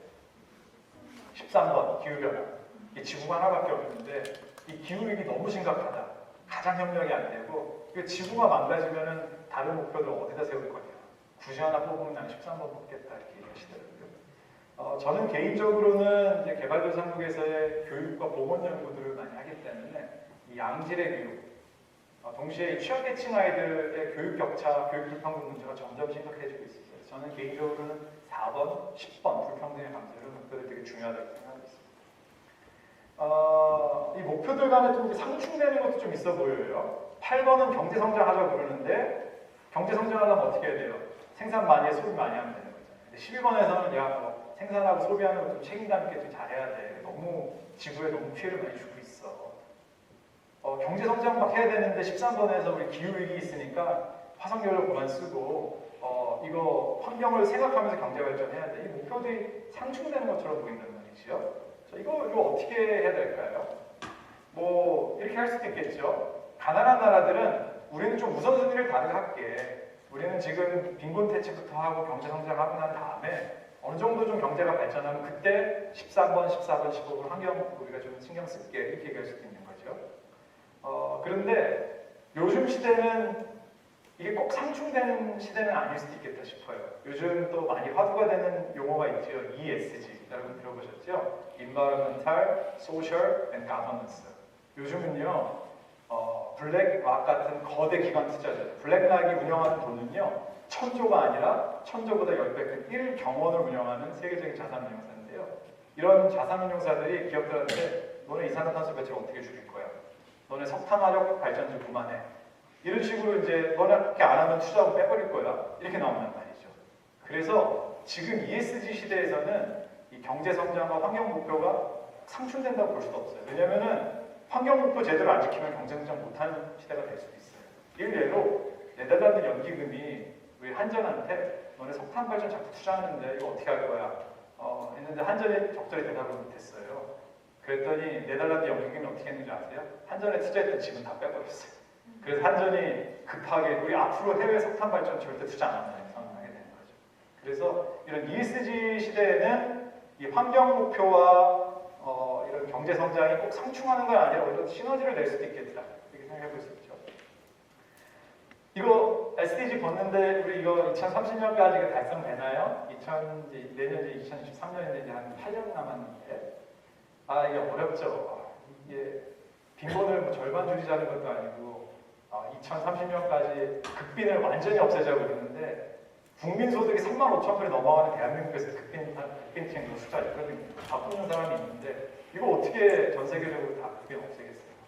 거기에다가 코로나가 터져가지고 지난 20년 동안 우리가 극빈 퇴치하고 교육 성과, 보건 성과 냈던 게 다 날아가 버렸어요. 그래서 세계적인 과학학술지 네이처에서 이거 안 돼. 코로나 터져가지고서는 도저히 불가능. 우리 SDG 목표 다시 고치자. 현실성 있게는 고치자라고 하는 사설을 실을 정도였어요. 이거 어떻게 생각하세요? 이거 저도 지속가능 발전 가리키고 연구하지만 우리 17개 목표 2030년까지 다 달성할 수 있을 것 같으세요? 17개는 고사하고 극빈 하루에 1달러 90센트 미만으로 살고 있는 사람들 우리가 2030년까지 완전히 없앨 수 있나요? 이거 뭐 가능하다라고 이렇게 확실하게 얘기하실 수 있는 분이 없을 거예요. 저도 현실적으로는 쉽지 않다고 봅니다. 근데 요즘 들어서 드는 생각이 그렇게 현실적으로 생각하는 것 자체가 우리가 사고관이 단단히 잘못된 걸 수도 있어요. 자, 한 200~300년 전으로만 시계를 좀 돌리면요. 당시 세계 최대 경제는 대영제국. 대영제국의 돈벌이 수단이 뭔지 아세요? 노예무역이었습니다. 국부의 원천이 노예무역에서 나왔었어요. 근데 이 노예무역이 너무 처참해요. 아프리카 가서 사람을 동물 사냥하듯이 사냥해서 배에다가 태우고 그래서 유럽이나 이렇게 싣고 오면은 그 배 안에 한 절반 죽습니다. 그러니까 영국에서도 이 비윤리적인 노예무역을 없애야 된다고 끊임없이 얘기했던 사람이 있었어요.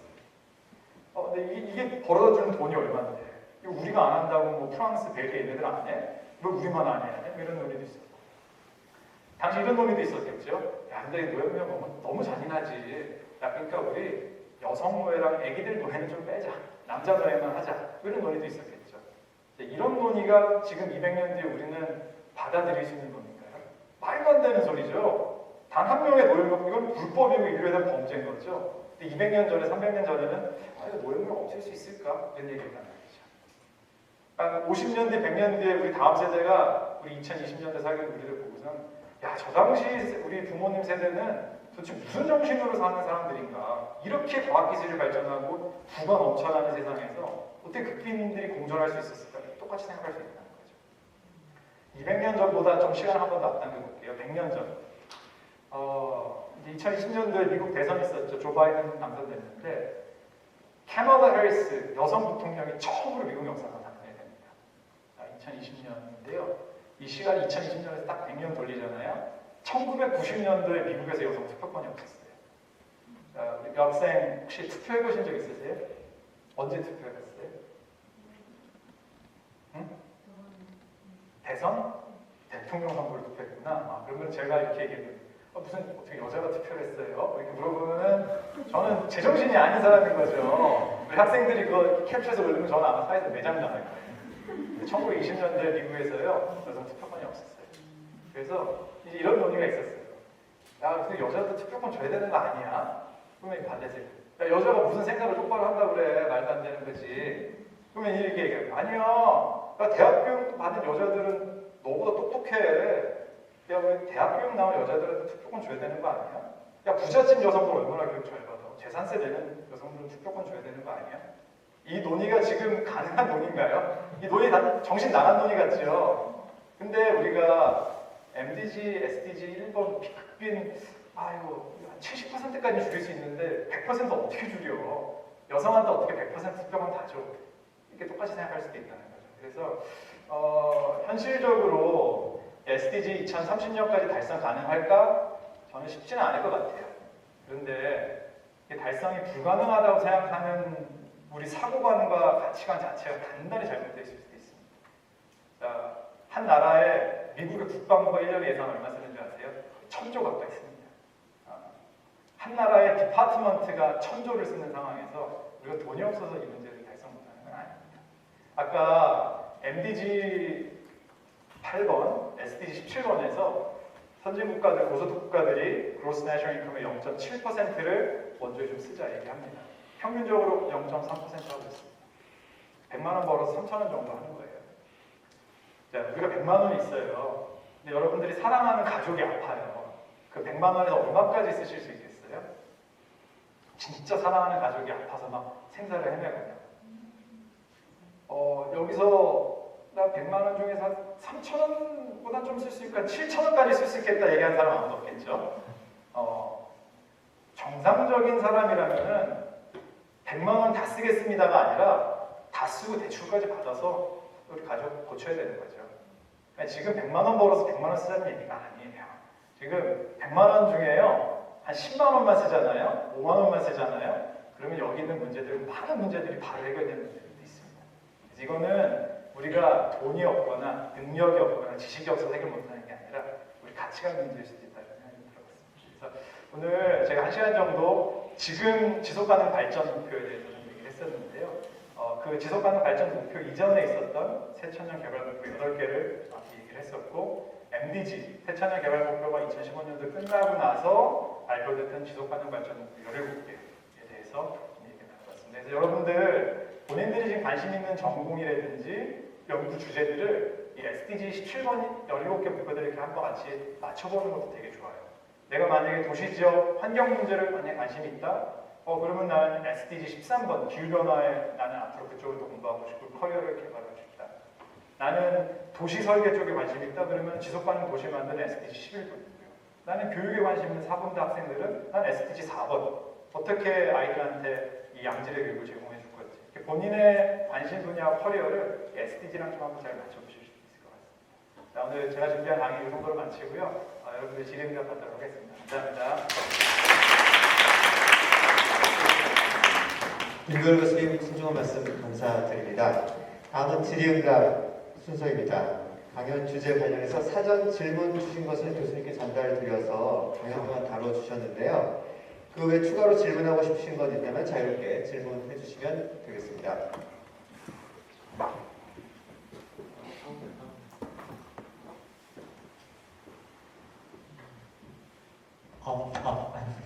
예, 감사합니다. 정말 좋은 강연 잘 들었고, 이제 학부 때 사실 저도 경제학을 전공을 했었는데 이제 이런 분야에 상당히 관심이 있었어가지고 예전에 2018년에 인천에서 OECD 월드 이코노미 포럼을 했었는데 그때 잠깐 갔던 기억이 있는데 그때 이제 제프리 삭스 교수님도 한번 그냥 얼굴만 뵀던 기억이 있어가지고 또 정말 영광이었는데 또 교수님 강연도 정말 재밌게 들었습니다. 제가 말씀해 주셨던 것 중에서 이제 밀레니엄 디벨롭먼트 골스를 얼마나 이뤄냈는지 그리고 그거의 후속으로서 SDG가 얼마나 이루어졌었는지에 대해서 말씀해 주셨는데 아무래도 이제 개발도상국 같은 경우는 특히나 이제 단지 경제적인 빈곤뿐만 아니라 사실 제도적인 차원 그리고 정치 체제나 그런 것도 사실 상당히 독재 국가나 그런 게 많잖아요. 그렇다 보니까 이런 데이터 같은 것도 사실 왜곡을 하거나 위조를 하는 경우도 많다라고 들었는데 그렇게 성과가 있었다, 빈곤을 퇴치를 했고 얼마나 사망률을 줄였고 교육 수준을 높였고 했다는 것이 사실 물론 개선이 어느 정도 있었으면 좋겠지만은 그거 자체도 너무 어떻게 보면은 실상을 하나하나 다 까다 보면은 위조가 된 것이고 과장이 된 것이 아닐지 그런 걱정이 되는 부분이 있어서 혹시 그런 문제는 어떻게 다뤄지고 있는지 궁금하고요. 그다음에 두 번째 질문이 하나 더 있는데 방금 말씀해 주셨던 것처럼 우리가 너무 이렇게 비관적으로 생각할 것이 아니라 사실 실질적인 능력은 충분히 있고 이걸 하기만 하면 된다라고 하셨는데 그러니까 사실 우리가 이게 좀 비관적이고 불가능하다라고 제가 생각하기에는 느껴지는 것이 능력 자체가 없다라기보다는 그러니까 인간이라는 존재가 사실 상당히 이기적이다 보니까 정치적인 이유에서 빈곤을 해결하지 않고 지구를 파괴하더라도 그냥 내가 이득을 보는 게 낫다라는 그러니까 공유주의 비굴과 같은 그런 상황이 계속 발생을 하기 때문에 이런 문제가 아직까지는 해결이 안 되고 앞으로 해결하는 것도 쉽지 않은 게 아닐까라는 생각인데 그런 부분은 또 어떻게 하면 극복을 할 수가 있을지 여쭤보고 싶습니다. 감사합니다. 첫 번째는 되게 좋은 질문 해주셨는데요. 이거 아프리카 국가들 막 부패하고 타락하고 거기다가 원도 해주면 되나? 그러면 부패 안 하는 국가들부터 거기는 왜 지원 안 해주나요? 이게 물론 제도라든지 여러 가지 데이터 문제가 있겠지요. 그래서 SDG 16번에서 Peace and Security and Strong Institution을 강조합니다. 제도를 강조하는 너무 중요한 내용이고요. 최근에는 정말 성과 있었던 거가 맞아. 근데 이걸 입증하는 게 되게 어려워요, 과학적으로.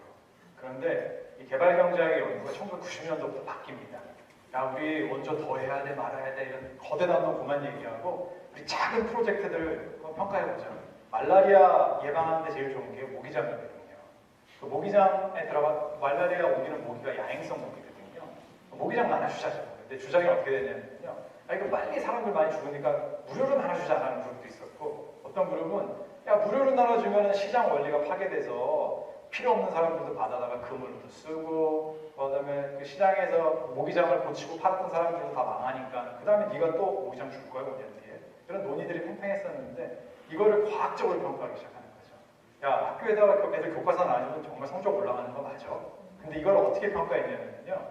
의학에서 약의 효과성을 평가할 때 무작위 통제 실험을 하거든요. 그래서 사람들을 무작위로 배분해서 약을 진단된 유약 플라시보를 내가 뭐 받는지도 모르는 상태에서 받아서 그 약이 인과하게 평가하잖아요. 그 방식, 랜더마이즈 컨트롤 트라이얼을 이 사회과학에 도입을 한 거예요. 1990년도부터는 다양한 교육 사업, 보건 사업들을 이 RCT, 무작위 배정, 의학에서 하듯이 엄밀하게 평가를 해서 어느 게 진짜 빈곤 퇴치에 가장 효과적인 방법인지를 탐구하기 시작합니다. 그래서 2019년도에 노벨 경제학상을 3명의 개별 경제학자가 받았는데 MIT 대학의 앤드류 베너지, S. 두플로, 당시 하버드 대학 교수의 마이클 크래머가 셋이 봤는데요. 이분들이 정말 빈곤 퇴치에 진짜 효과적인 게 뭐가 있고 어느 게 효과가 없는지를 과학적으로 밝혀낸 공로로 노벨 경제학상을 받습니다. 그래서 이런 빈곤 퇴치 어떤 성과가 있었는지를 정밀하게 평가하는 건 너무나 중요한 부분이고 그런 부분에서 우리 학계가 또 많은 사람들이 기여할 수 있다고 생각합니다. 두 번째 질문이 뭐였었죠? 인간이 이기적이고 네. 같은 게 발생할 수 있는 이거 어떻게 극복할 수 있는가 여쭤봤습니다. 네. 이게 우리 가치 체계가 문제가 있지만 이게 우리의 이기적인 본성뿐만 아니라 이게 기본적으로는 컬렉티브 액션인 거예요. 그죠? 기후변화 우리만 열심히 한다고 되나요? 중국이 저러고 있는데 다른 나라 저러고 이게 다 남탓하게 되는 거죠. 그래서 프리라이딩, 무임승차 요인이 누구에나 다 있어요. 더 복잡한 문제는 이게 국내법으로 해결이 안 돼요. 국제 간의 문제는 강제할 수가 없어요. 그렇기 때문에 문제가 난이도가 진짜 어려운 거예요. 그렇기 때문에 이거는 뭐 단순히 우리 가치관 문제가 아니라 기본적으로 문제 난이도가 어려워요. 한 5차, 6차, 10차 방정식도 되는 거예요. 자, 그런데 그러면 못 푸냐? 꼭 그렇진 않아요. 노예 무역 제도가 없어질 거라고 당시 대영지구 생각했던 사람 거의 없었습니다. 근데 윌버포스라는 정치인이 50년 동안 끈질기게 계속 얘기하는 거예요. 우리 뜻을 같이 하는 사람들을 모아서 같이 얘기해서 50년 만에 죽기 1년 전에 노예 무역 제도 폐지하면서 보고 죽었습니다. 그래서 저는 이제 농담으로 이런 얘기를 해요. 정말 한 명 한 명이 갖고 있는 영향력은 너무나 크다. 한 명이 세상을 바꿀 수 있는 거거든요. 근데 그게 왜 더 가능성이 크냐? 우리 생활관 반장님, 송재준 교수님, 저까지 포함해서 여러분들과 다른 나라 사람입니다. 자, 월드뱅크가 로우인컴 컨트리 기준을 1인당 국민소득 1,025불 미만의 사람들을 로우인컴 컨트리 사람들이라고 합니다. 우리 관장님, 부관장님, 저는 다 우리 대한민국의 소득이 1인당 1,000불 미만일 때 태어났던 사람들이에요. 다 개동국 사람들인 거죠. 자, 여러분들은 언제 태어난 분들이죠? 월드뱅크에서는 1인당 국민소득이 12,000불이 넘어가면은 하인컴 컨트리라고 부릅니다. 여러분들은 같은 대한민국 국민이지만 하인컴 컨트리에 태어난 사람들, 우리는 다른 나라 사람들인 거예요. 자, 이게 얼마나 다른지 아세요? 많은 게 다른데요. 기본적으로 사람들이 갖고 있는 역량이 다릅니다. 자, 내가 학생들 이렇게 면접을 하다가 영어 면접할 때 영어를 유창하게 잘하잖아요. 우리 관장님이나 저 같은 로우인컴 컨트리 사람들은 이런 질문합니다. 학생 어렸을 때 외국에서 살아봤어요? 이런 질문하면 다 대부분 사람이에요. 요즘은요, 외국 안 나가도 다 영어 잘해요. 그게 우리나라 대한민국의 수준입니다. 방탄소년단이 전 문재인 대통령 프랑스 가셨을 때 같이 따라갔었어요. 그러니까 이제 저랑 아내랑 이런 얘기했죠. 야, 방탄 출세했네, 대통령 보고. 우리 아이들이 뭐라는 줄 아세요? 야, 문재인 대통령 좋았겠다, 방탄 보고. 이게 요즘 세대 수준입니다. 그래서 이거 완전히 세대가 다릅니다. 그래서 저희 때는 어떤 약간 컴플렉스가 있어요. 우리가 개발도상국이니까 어디 미국 가서 배워야지, 어디 가서 배워야지, 모두 움츠러들어요. 근데 지금 세대는 이미 태어나 봤더니 선진국에서 태어나서 세계 최고의 교육을 받고 있습니다. 뭐 조금 자화자찬일 수는 있지만 세계 최고 대학 하버드 아이비리그 대학의 학부 교육과 저는 우리 서울대학교 교육 학부 교육이 정말 큰 차이가 있다고 보지 않아요. 그만큼 우리나라 대학 교육이 좋아졌습니다. 근데 이렇게 좋은 선진국에서 초등학교, 중학교, 고등학교 여러분들 쭉 자라면서 여러분들의 개인의 역량이 저희와 같은 로잉크 컨트리에 사는 대한민국 국민들과는 완전히 다른 상황이기 때문에 저는 훨씬 더 가능성은 열려 있다고 봅니다. 한 명 한 명이 발현해낼 수 있는 그 가능성이라는 게 훨씬 더 크다고 보고요. 그래서 꼭 미래를 비관적으로만 보진 않습니다. 그래서 또 하나는 제가 대학생 때는 해외여행 나가면은요, 우리나라보다 좀 잘 사는 부자 나라 유럽, 미국 이런 데 배낭여행 가는 게 일반적이었어요. 요즘 학생들은요, 배낭여행 가면은요, 아무데나 다 가요. 전 세계를 막 다 돌아다닙니다. 저희는 약간 우리가 개발도상국이니까 우리보다 선진국을 뭐 이렇게 좀 위로 봐야 되지. 근데 지금 대한민국에서 태어난 젊은 세대들은 기본적으로 갖고 있는 인적 자원 역량이라든지 이런 것들도 훨씬 뛰어나고요. 훨씬 더 기본적 열등감도 별로 없습니다. 자, 우리 로우인컴 컨트리 세대들의 방탄 노래 막 어디 차트 1등하고 그러면 되게 자랑스러워 하잖아요. 그러면 그거 다 개도국 사람들. 요즘 세대들은 방탄이 뭐 이렇게 어디 차트 1등 한다? 그러면 그것 때문에 대한민국 대단히 이렇게 얘기하는 애들이 별로 없어요. 그러니까 이건 똑같은 거예요. 영국 사람들이 비틀즈 노래를 대한민국 사람들이 좋아한다고 자랑스러워하지 않아요. 비틀즈 노래를 그 좋아하는 거죠. 어떻게 대한민국 한글로 된 노래를 외국 사람들이 따라 부를까? 이것 때문에 자랑스러워하는 사람들은 다 개발도상 사람들이고 요즘 애들은 그냥 뭐 방탄 노래 좋으니까 다 좋아하는 거지. 사실 이러한 자신감과 이러한 역량들이 사실은 좋은 목적과 만났을 때 저는 불가능해 보이는 목표들도 돌파해낼 수 있는 좋은 계기가 될 거라고 생각하고 있습니다. 예, 좋은 질문이었습니다. 네.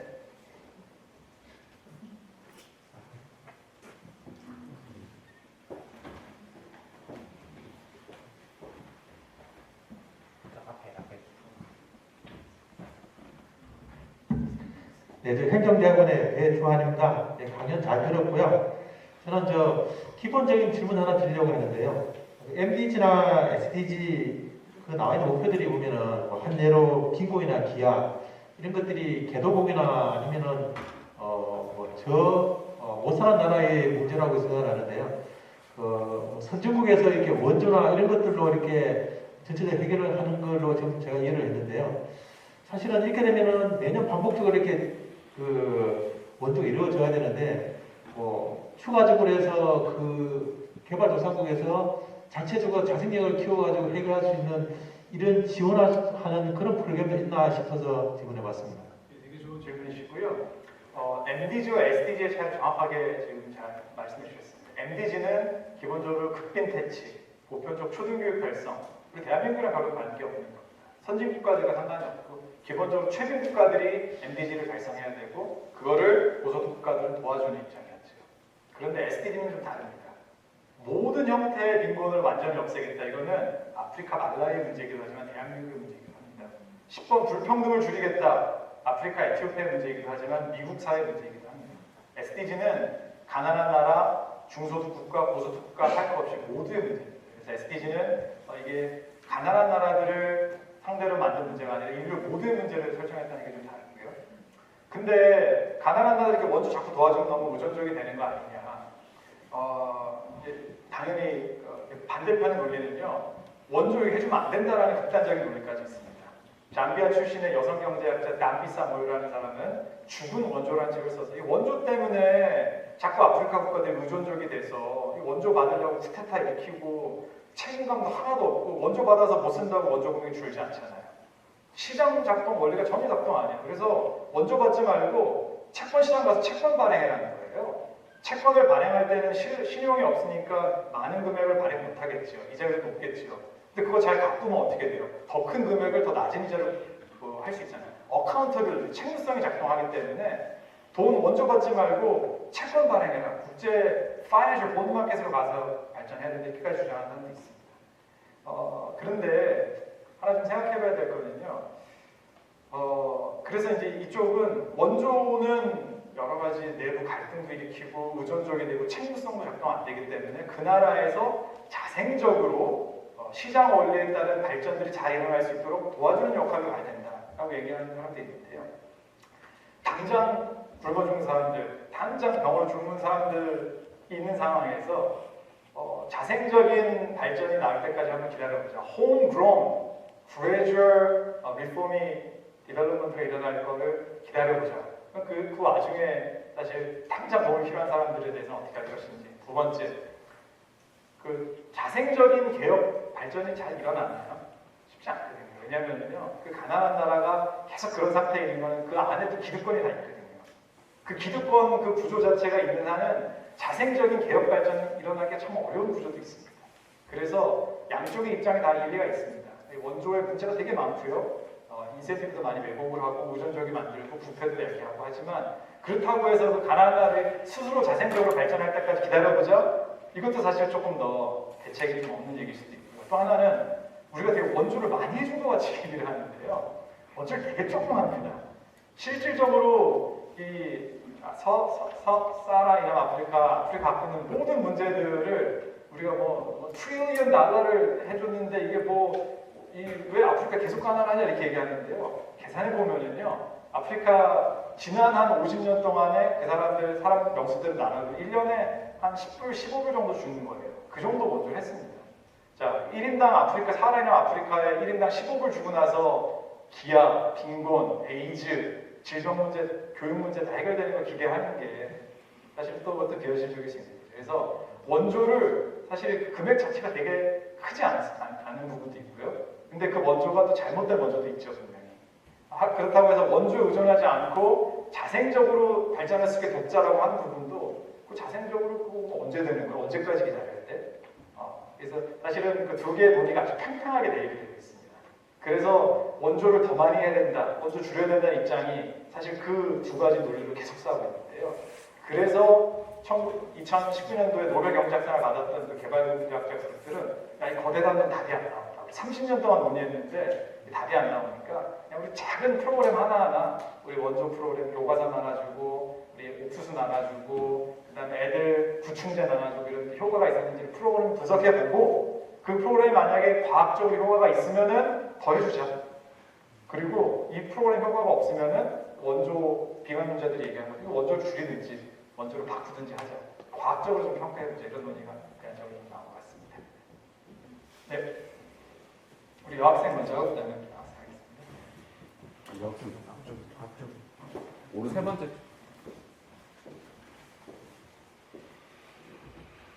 네, 안녕하세요. 오늘 강의 해주셔서 너무 잘 들었습니다. 그 MDG는 보통 세림국을 이제 중점적으로 다루고, 그 다음에 SDG는 이제 유니버설한 목표로 이제 세계 모든 국가들이 중점적으로 다루고 있는데, 이 SDG를 이행하는데 가장 큰 두 가지 변수가 이제 13번 그 기후 위기인 것 같고, 그 다음에 두 번째로는 데이터 부족으로 인한 이제 측정 불가능한 점이 굉장히 연관적인 것 같다는 생각이 드는데요.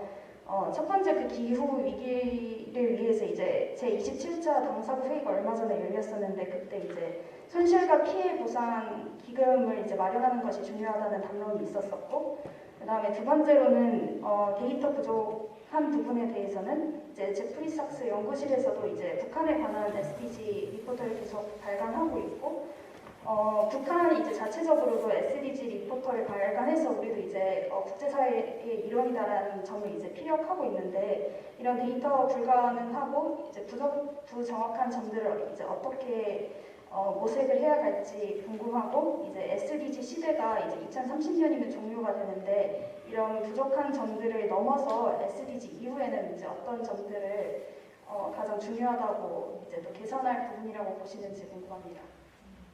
이제 기후 관련해서 최근에 파키스탄에 엄청난 홍수가 있었죠.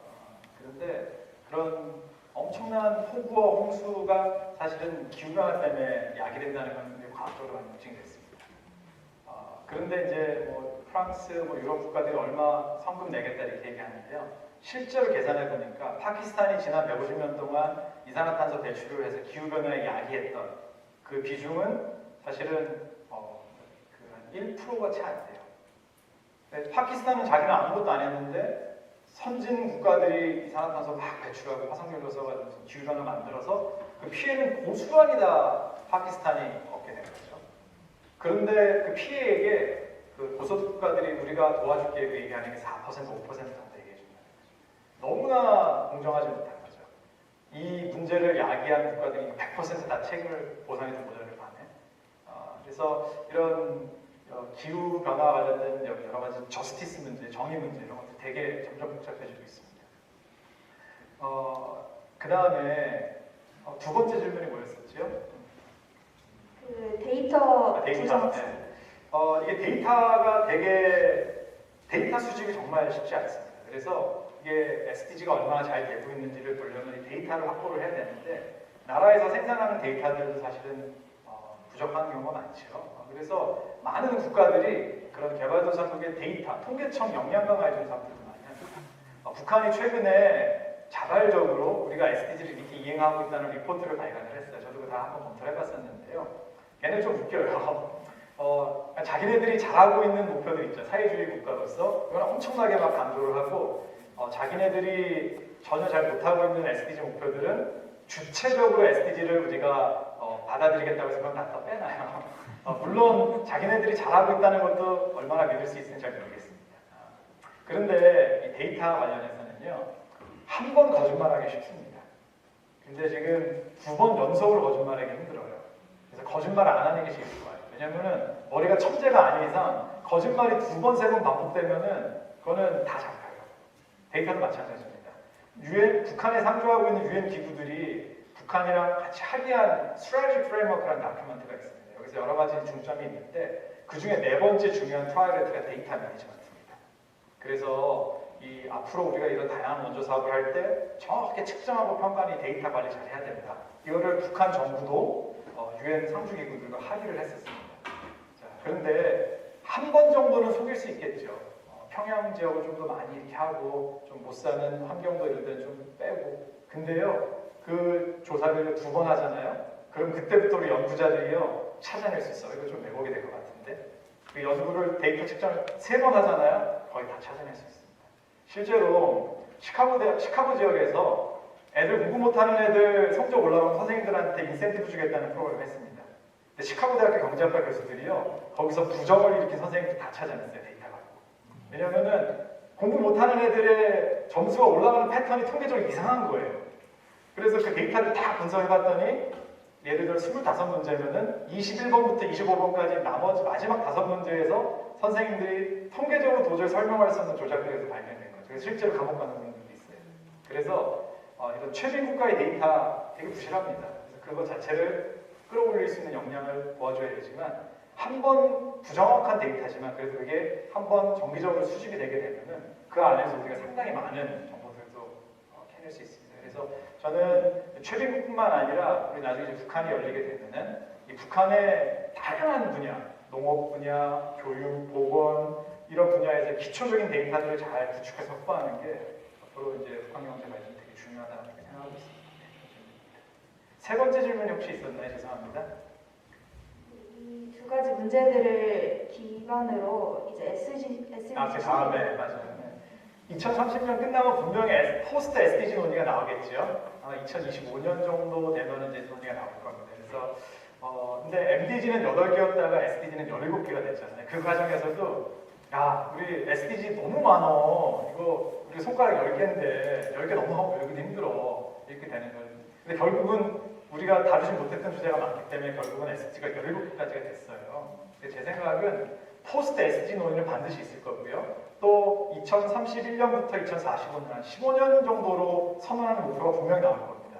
그리고 그 목표는 이름은 좀 달라지겠지만 SDG 17개보다 많아질 것 같지는 않아요. 그래서 조금 더 컴팩트하게 줄여서 한 10개 정도로 줄였으면 좀 좋겠다 생각하는데 이제 한번 MDG에서 우리가 다루지 못했던 거를 SDG에서 어떻게 보면 좀 컴프리헨시브하게 다루었던 측면이 있고 MDG는 4번이 뭐였죠? 영유아 사망률 감소, 5번 모성률 사망률 감소, 6번에 전염성 질병 퇴치, 보건에 집중돼 있었던 목표입니다.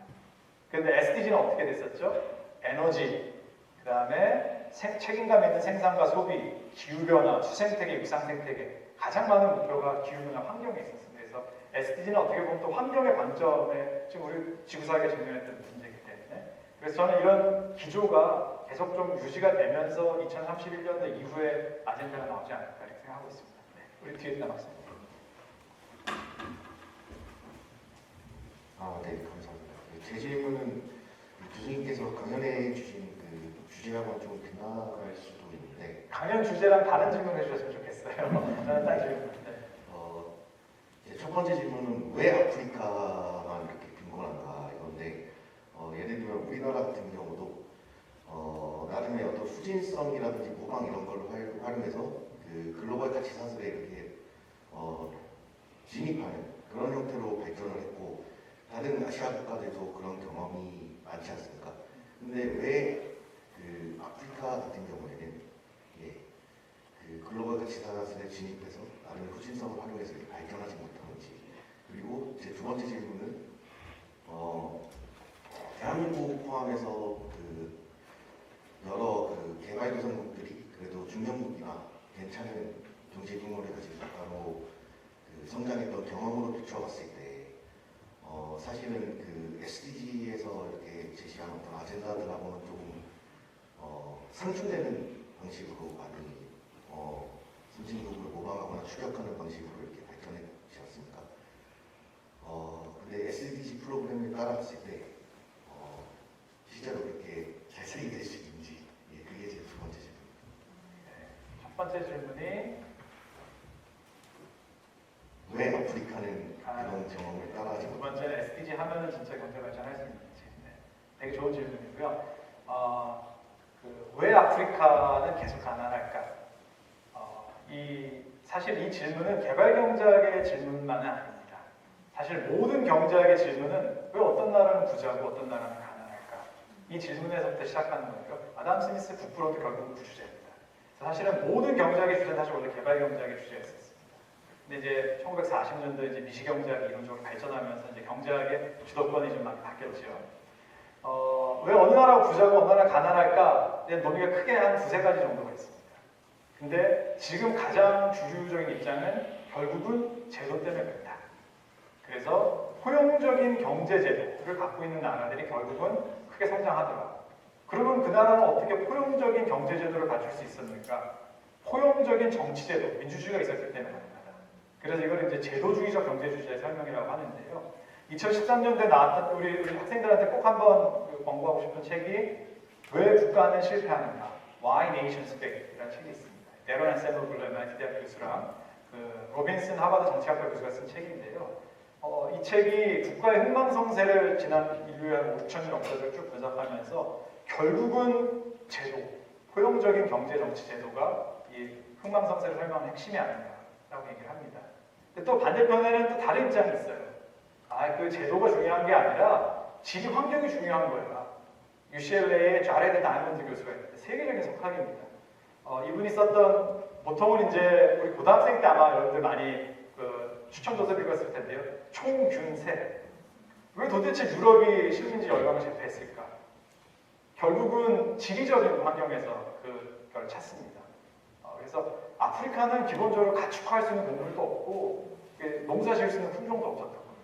그런데 유럽 쪽은 가축화할 수 있는 동물들이 50만 년 전, 60만 년 전부터 많았고 그래서 가축화가 일찍 하다 보니까 그 가축 때문에 여러 가지 인수공통 감염법에 대해서 많이 겪고 흑사병도 겪고 그러면서 거기에 면역이 생겼고 그래서 유럽이 남미를 쳐들어갔을 때요 총으로 죽였던 사람은 1%가 아닙니다.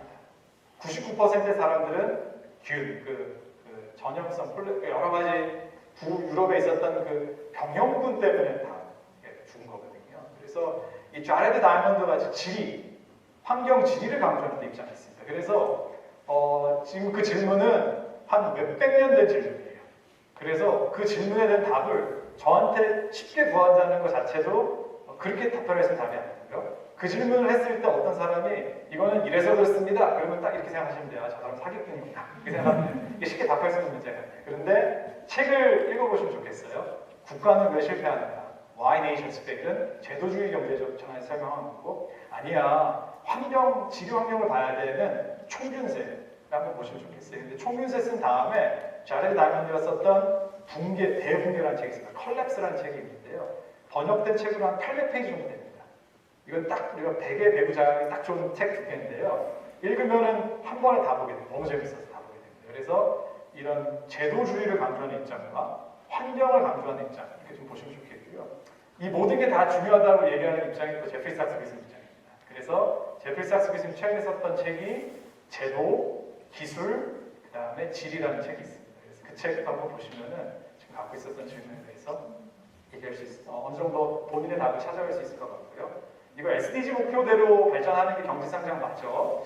그것도 아까 재미난 얘기했는데 이 경제성장 관련해서도 재미난 책이 하나 있어요. 캠브리지 대학의 장하준 교수님이 썼던 사다리 걷어차기. 이 책 한번 꼭 보세요. 되게 재밌습니다. 그래서 영국이 산업혁명 발전하고 난 다음에 주변에 있었던 프랑스, 독일 어떻게 발전했어? 다 영국 기술 갖다 훔치고 막 이래서 발전한 건데 왜 지금 선진국들은 가난한 나라들이 특히 중국이 이렇게 기술을 갖다 막 쓰면은 지적 재산권 침해다 뭐 이렇게 해서 이렇게 하냐? 너네들은 다 이렇게 모방하고 해서 경제 발전한 다음에 사다리에 올라간 다음에 그 사다리 걷어차고 있는 거 아니냐? 그 책을 썼는데 그 책도 되게 재밌습니다. 일본이 경제 발전했었을 때 일본 상품에다가 메이드 인 USA라고 자꾸 가서 파는 거예요. 그래서 미국이 야씨 너네 왜 일본 메이드 인 저펜 안 쓰고 왜 메이드 인 USA로 팔어? 그래서 이거 지적 재산권 침해야 이거 하지 마 이랬어요. 그랬더니 일본이 뭐라고 했는지 아세요? 아니야.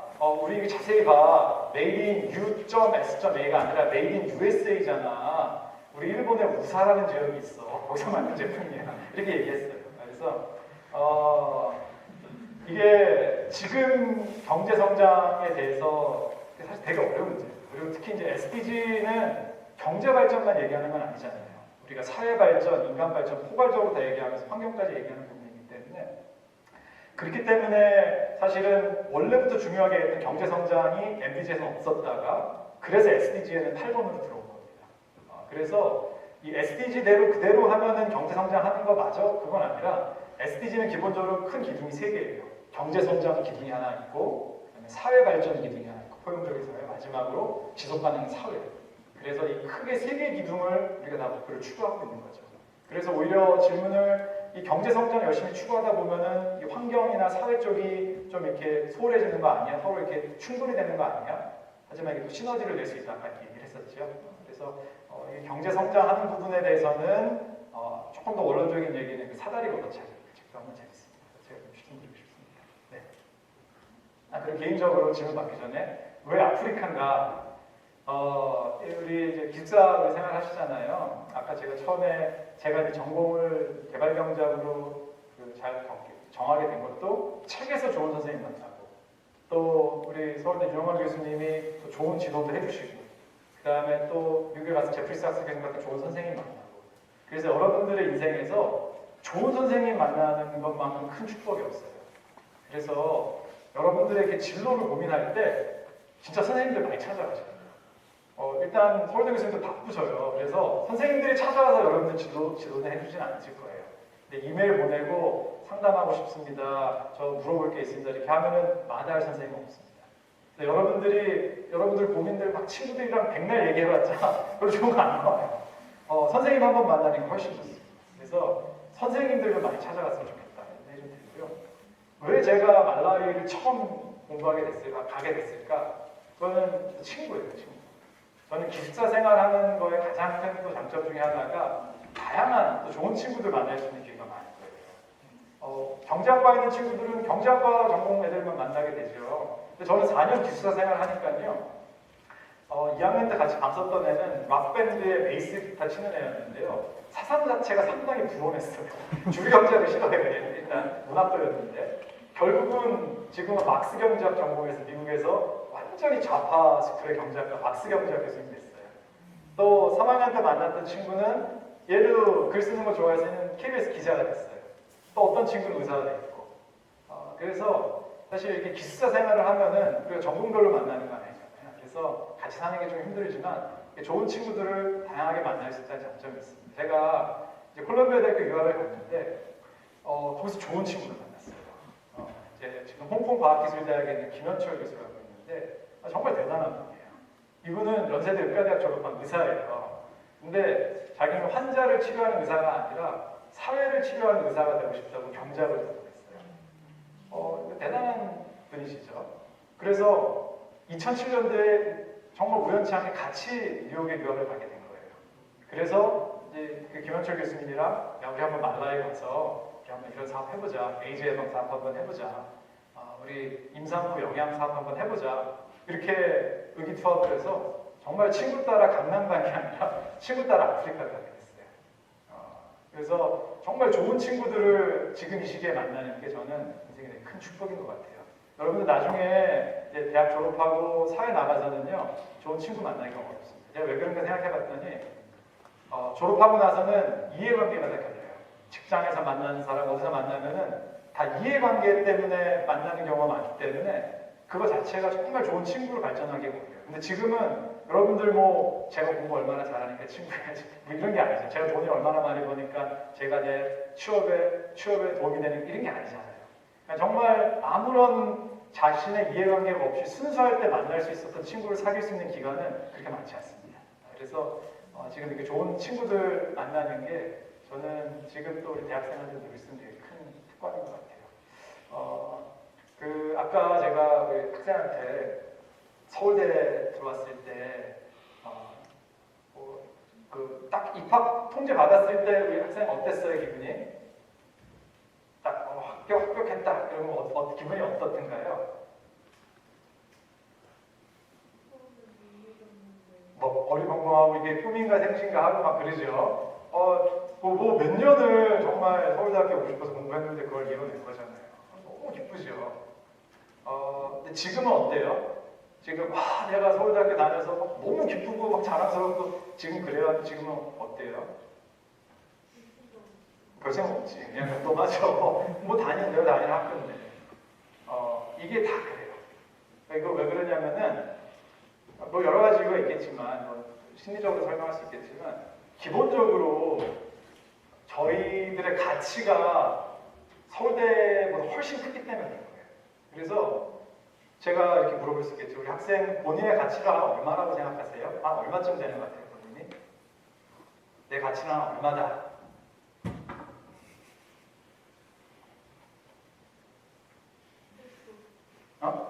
셀 수 없다. 무한대다. 저는 무한대라는 개념을 참 좋아합니다. 정말 너무나 대단한 개념이에요. 무한대. 수학이 미적분이 재밌는 게요. 그 무한대 영역까지 딱 들어가서 보는 거예요. 너무나 재밌습니다. 근데 이게 내 가치가 무한대다라고 얘기하는 거는 입증 가능해. 되게 쉬워요. 자, 부모님한테 한번 물어보세요. 자, 얼마면은 따님 파시겠어요? 동의하는 사람 아무도 없습니다. 200억 드리면 땅 팔 수 있어요? 없어요. 부모님한테는 자녀들은 가치가 무한대예요. 여러분들은 부모님 얼마에 팔 수 있어요? 무한대잖아요. 그죠? 그렇기 때문에 기본적으로 우리의 가치가 무한대예요. 이 무한대의 가치를 갖고 있는데 서울대라는 거는 되게 유한한 가치거든요. 고등학교 때는 여기 들어오고 싶어서 정말 매진을 했죠. 들어와 보면은 물론 별거 아닌 건 아니지만 그게 우리를 매일매일 행복하게 해주진 않아요. 왜 그러냐면 여러분들의 가치가 서울대보다 훨씬 커서 그래요. 지금은 아직 학생이니까 100억쯤 벌면 여러분들 행복해질 것 같잖아요. 절대 안 그렇습니다. 100억 벌면은요, 왜냐면은 그것 때문에 평생 행복해서 제가 본 적이 없어요. 근데 좀 더 원론적인 얘기는 여러분들의 가치가 100억보다 높아서 그 100억으로는 채워지지 않거든요. 이 지속가능 발전 제가 이거 하면서 참 좋았던 거는 이제 현장에서 이제 이렇게 도움이 되는 것도 있고, 근데 제가 가서 뭐 얼마나 도움이 됐겠어요. 그건 별로 안 돼요, 기본적으로. 그런데 무한대라는 개념이 참 좋은 거예요. 그러니까 제가 그 사람들한테 인생에 얼마나 도움이 됐겠어요. 뭐 그때 완전 전시태반인 산모는 그때 좀 이렇게 건강해서 큰 위기를 한번 겪으실 수도 있고, 제가 한 8,000명 되는 여학생들, 중학교 3학년, 고등학교 1학년, 고등학교 2학년 여학생들 그 절반 4,000명한테 1년 장학금을 주는 프로그램을 했었거든요. 그리고 여학생들의 교육 성과도 좋아지고 나중에 여러 가지 성과들이 좋아지는 것도 봤는데 뭐 조금 도움이 됐겠죠. 1년치 장학금을 우리 여학생들한테 줬으니까 100불 정도 가까운 거를 뭐 도움이 요만큼 됐을 거예요. 그런데 그 학생들, 그 여학생들의 가치가 얼마인가요? 무한대잖아요. 그러면은 그 무한대 가치를 갖고 있는 분들한테 제가 0.000000001만큼의 도움을 드려도 무한대 곱하기 0.00001 하면 그게 무한대의 밸류를 주는 거거든요. 그래서 사실 그거 자체가 우리 사람들 되게 행복하게 해주고 보람되게 해주는 것 같아요. 그래서 저는 이제 아프리카 말라위 처음 가게 된 게 또 좋은 친구 만나서, 좋은 선생님 만나서 좀 계기가 됐었고요. 이렇게 무한대의 가치를 갖고 있는 사람들을 돕는 일을 하는 것 자체가 우리 삶을 되게 행복하게 합니다. 무한대는 무한대로만 채울 수 있는 거거든요. 그래서 여러분들 갖고 있는 어떤 학벌, 그 다음에 돈, 자리 이런 거는 다 유한한 밸류들이거든요. 절대 finite value로는 무한대를 채울 수가 없습니다. 그래서 한번 패러다임이 한번 좀 변할 필요는 있을 것 같아요. 아마 우리 학생들 좀 안타까운 결과긴 하지만 우리 서울대 입학하는 학생들의 상당한 20%가 임상적으로 우울증 증세가 됐다는 보고서도 있습니다. 너무나 치열한 경쟁을 뚫고 여기 들어와서 내가 서울대 들어왔으니까 갑자기 뭐 자랑스러우지 않아요. 많은 학생들이 엄청난 압박감과 우울증 갖고 있거든요. 자, 그게 왜 그럴까? 자꾸 내 밸류가 무한대인데 유한한 걸로 자꾸 뭔가를 자꾸 채우려고 해서 그런 것 같아요. 서울대 들어오면은 모든 게 다 해결되면 절대 해결 안 됩니다. 어떻게 들어오면 평생 열등감 갖고 살아요. 나는 좀 더 점수 높은 학과에 가고 싶었는데 그 학과를 못 가서 좀 점수가 낮은 학과를 갔다는 둥. 뭐 나는 누구는 고등학교 때 과학고 출신인데 나는 일반고 출신. 평생 갑니다. 심지어는 판검사를 하시는 분들 부부싸움 하잖아요. 그럼 뭐가 부싸움인지 아세요? 야, 너 학력고사 때 몇 점 받았어? 이렇게 싸워요. 그러니까는 그거 자체가 유한한 걸로 자꾸 우리가 채우려고 하는데 그거로부터 한번 딱 벗어날 필요가 좀 있어요. 그래서 언제 우리가 이렇게 정말 삶에 행복해지고 가치 있느냐는 이게 유한한 가치가 아니라 이렇게 무한대 밸류. 그러니까 예를 들면 이런 거죠. 여러분들이 영어 시험 제가 대학 1학년 때 딱 토익 시험을 봤는데 605점 맞았어요. 영어 잘 못했죠. 그래서 막 공부를 했는데 토익 몇 점밖에 못 배웠어요. 자, 그거는 900점을 받았다, 990점 받았다. 그래서 여러분 삶이 행복하지는 않아요. 그냥 그 지나면 끝이에요. 다 지나가는 거예요. 그런데 이런 거죠.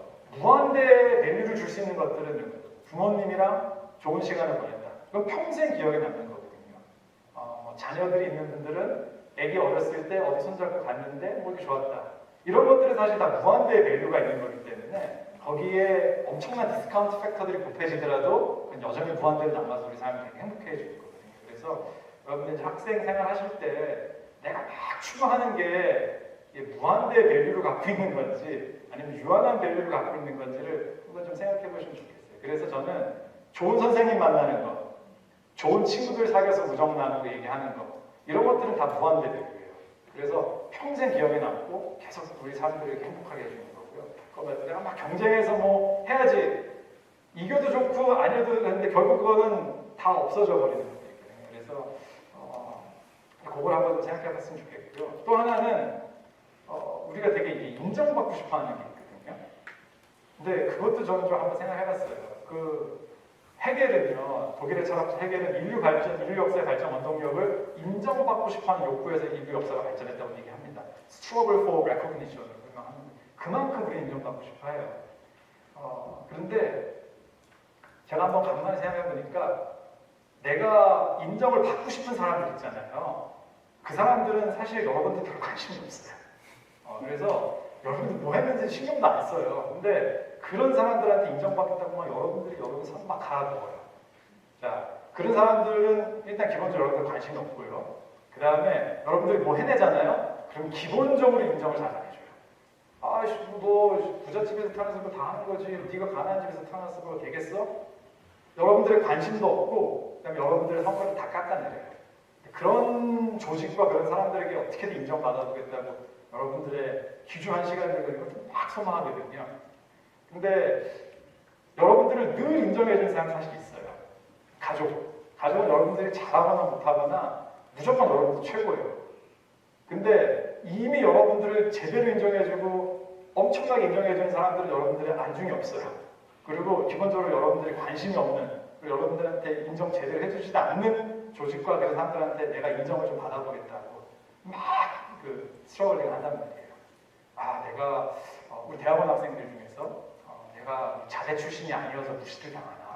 내가 더 열심히 해야 되는 거 아닌가? 난 지방대 출신인데 여기서 그래서 내가 무시받나? 그거 본인만 그렇게 생각해요. 기본적으로 무시할 수 있겠죠. 그런데 열의 아홉은 여러분들 관심이 없어요. 여러분들 신경 안 써요. 사람들이 그렇게 많은 사람들이 신경 안 씁니다. 혼자 그렇게 생각하는 거예요. 야, 내가 이 무시를 당하고 내가 한번 본때를 보여줘야 되겠다. 그러면서 부모님이랑 가족들이랑 보내야 될 중요한 시간을 다 소진해가면서 막 그렇게 해요. 그런데 결과는 나한테 관심도 없고 나한테 어떻게 인정도 안 해줘요. 그래서 또 하나 좀 같이 우리 학생들한테 얘기하고 싶은 거는 물론 다 이제 인정받고 싶은 욕구가 있죠. 그런데 상당히 그게 내가 이렇게 인정을 못 받는 그 열등감 막 이렇게 생기는 것 자체가 삶의 좋은 원동력이 될 수도 있지만 상당히 많은 부분 우리 사람들이 파괴합니다. 그래서 기본적으로 저 사람들은 뭐 내가 옷을 좀 이렇게 입고 오면은 날 무시당하지 않을까? 내가 명품을 안 입으면 나 좀 무시당하는 거 아닌가? 무시할 수도 있는데 그거는 100분의 1이고요. 나머지 90분은 여러분들 신경 안 씁니다. 혼자만 그렇게 생각하는 거예요. 그래서 여러분들 조금 더 나한테 진짜로 행복을 줄 수 있는, 가치를 줄 수 있는 무한대 밸류들, 무한대로 큰 거 아닙니다. 그런 것들에 좀 더 신경을 많이 쓰면서 학생생활을 하면 좋겠다고 생각했습니다. 또 아까 질문 있었죠? 네.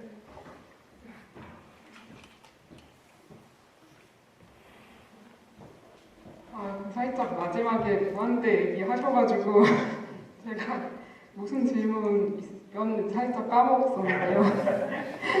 감동을 받아서 네, 제 질문은 한국이 어떻게 보면 50년대 전쟁 이후에 에티오피아나 뭐 아니면 필리핀이나 이런 나라보다 사실은 더 가난한 나라였는데요. 개발 경제학 관점에서 어떻게 한국이 그래도 뭐 요새는 좀 덜해진 것 같은데 뭐 헬조선이라든지 뭐 한국 사람들이 한국에 대해서 비난하는 그런 말들을 많이 하는데 저는 좀 이게 되게 대단하다고 생각하거든요. 그런 발전한 속도나 이런 것들이 어떤 이유에서 이런 뭐 원조도 있었을 것 같고 어떤 이유에서 한국이 이렇게 발전할 수 있었는지 그것을 좀 알고 싶습니다. 한국의 경제 사회 발전은요 세계적으로 유례가 없는 사례입니다. 진짜 몇 없어요. 그래서 인구가 한 3천만 명 이상 되는 국가 중에서 1인당 국민소득이 60불, 70불 됐던 나라가 불과 50년 만에, 두세 배 만에 1인당 국민소득이 3만 불이 넘어가는 국가는 없습니다. 물론 아시안 타이거들, 홍콩, 싱가포르 도시거든요. 국가가 아니에요. 국가 도시이기 때문에 사이즈가 작습니다. 그래서 사실은 현대 경제사의 기적입니다. 아시안 미라클인 거죠. 그래서 모든 학파가 다 한국은 자기 사례라고 얘기해요. 그래서 원조를 많이 줬더니 발전했다고 얘기하는 사람들이 한국 봐라. 우리가 한국전쟁 끝나고 나서 원조 많이 받았거든요. 근데 그 원조를 너무 잘 썼어요. 정말 필요한데 잘 썼어요. 그렇게 해서 정말 원조 때문에 발전한 나라의 대표적인 사례로 한국을 꼽아요. 또 하나는 제도학파. 정말 포용적인 시장주의, 민주주의 이게 정말 중요한 경제 성장이다. MIT 대학의 다런 에스모블루가 Why Nations Fail 논문 발표한 책의 첫 번째가요. 남북한 사진이 위성 사진이 나옵니다. 북한은 깜깜한데요. 남한은 환해요. 1945년도 이전에는 동일한 국가 똑같이 가난했던 나라가 왜 50년 뒤에 대한민국은 이렇게 성장하고 북한은 여전히 저렇게 가난한가? 결국은 포용적인 정치경제 제도를 도입한 대한민국이 이래서 발전한다니까. 대한민국이야말로 포용적인 경제제도, 포용적인 정치제도의 대표적인 성공 사례다 이렇게 얘기합니다.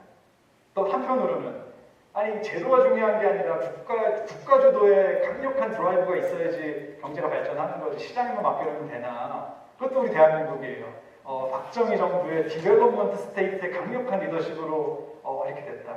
지리적으로 중요하다고 우리는 온대기후에 우리 지리 여러 가지 확률이 좋습니다. 우리나라는 랜드락 컨트리도 아니고요. 삼면이 바다고요. 그래서 왜 이렇게 경제 성장을 얘기하는 거의 모든 학파가 우리 대한민국을 다 갖다 끌었어요. 왜냐하면 이렇게 50년 만에 최빈 국가에서 가장 전 세계에서 소득이 높고 잘 산다는 개념 어떻게 정해야 될지 모르겠어요. 소득이 높은 나라로 되는 케이스는 거의 없습니다. 그렇기 때문에 그 원인이 무엇일까는 이제 연구가 되게 많이 돼야 되겠죠. 그런데 진짜 한국은 다 자기 사례를 쓰고 싶어 해요. 그런데 최빈국에 한번 가보잖아요.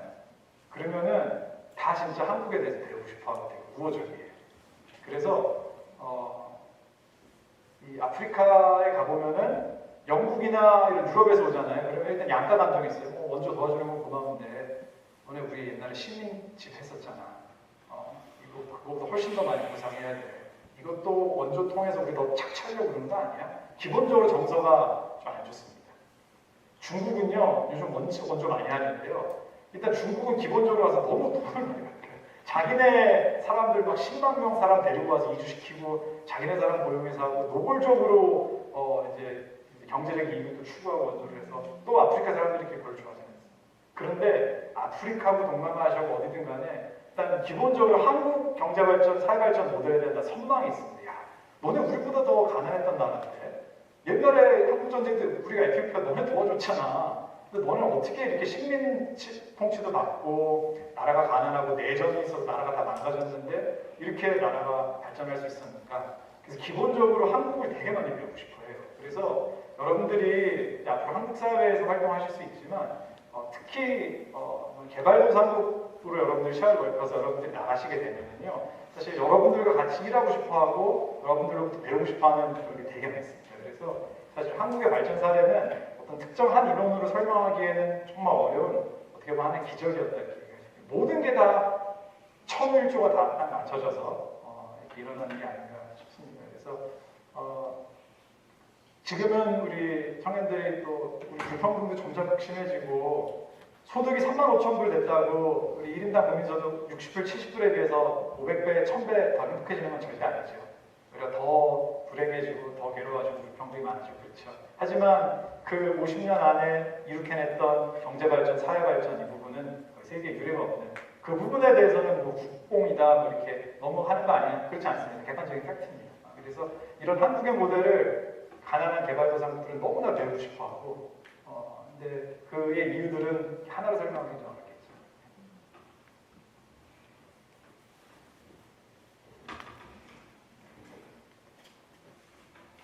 우리 또 질문 있는 학생 있을까요? 네, 우리 뒤에 학생. 네.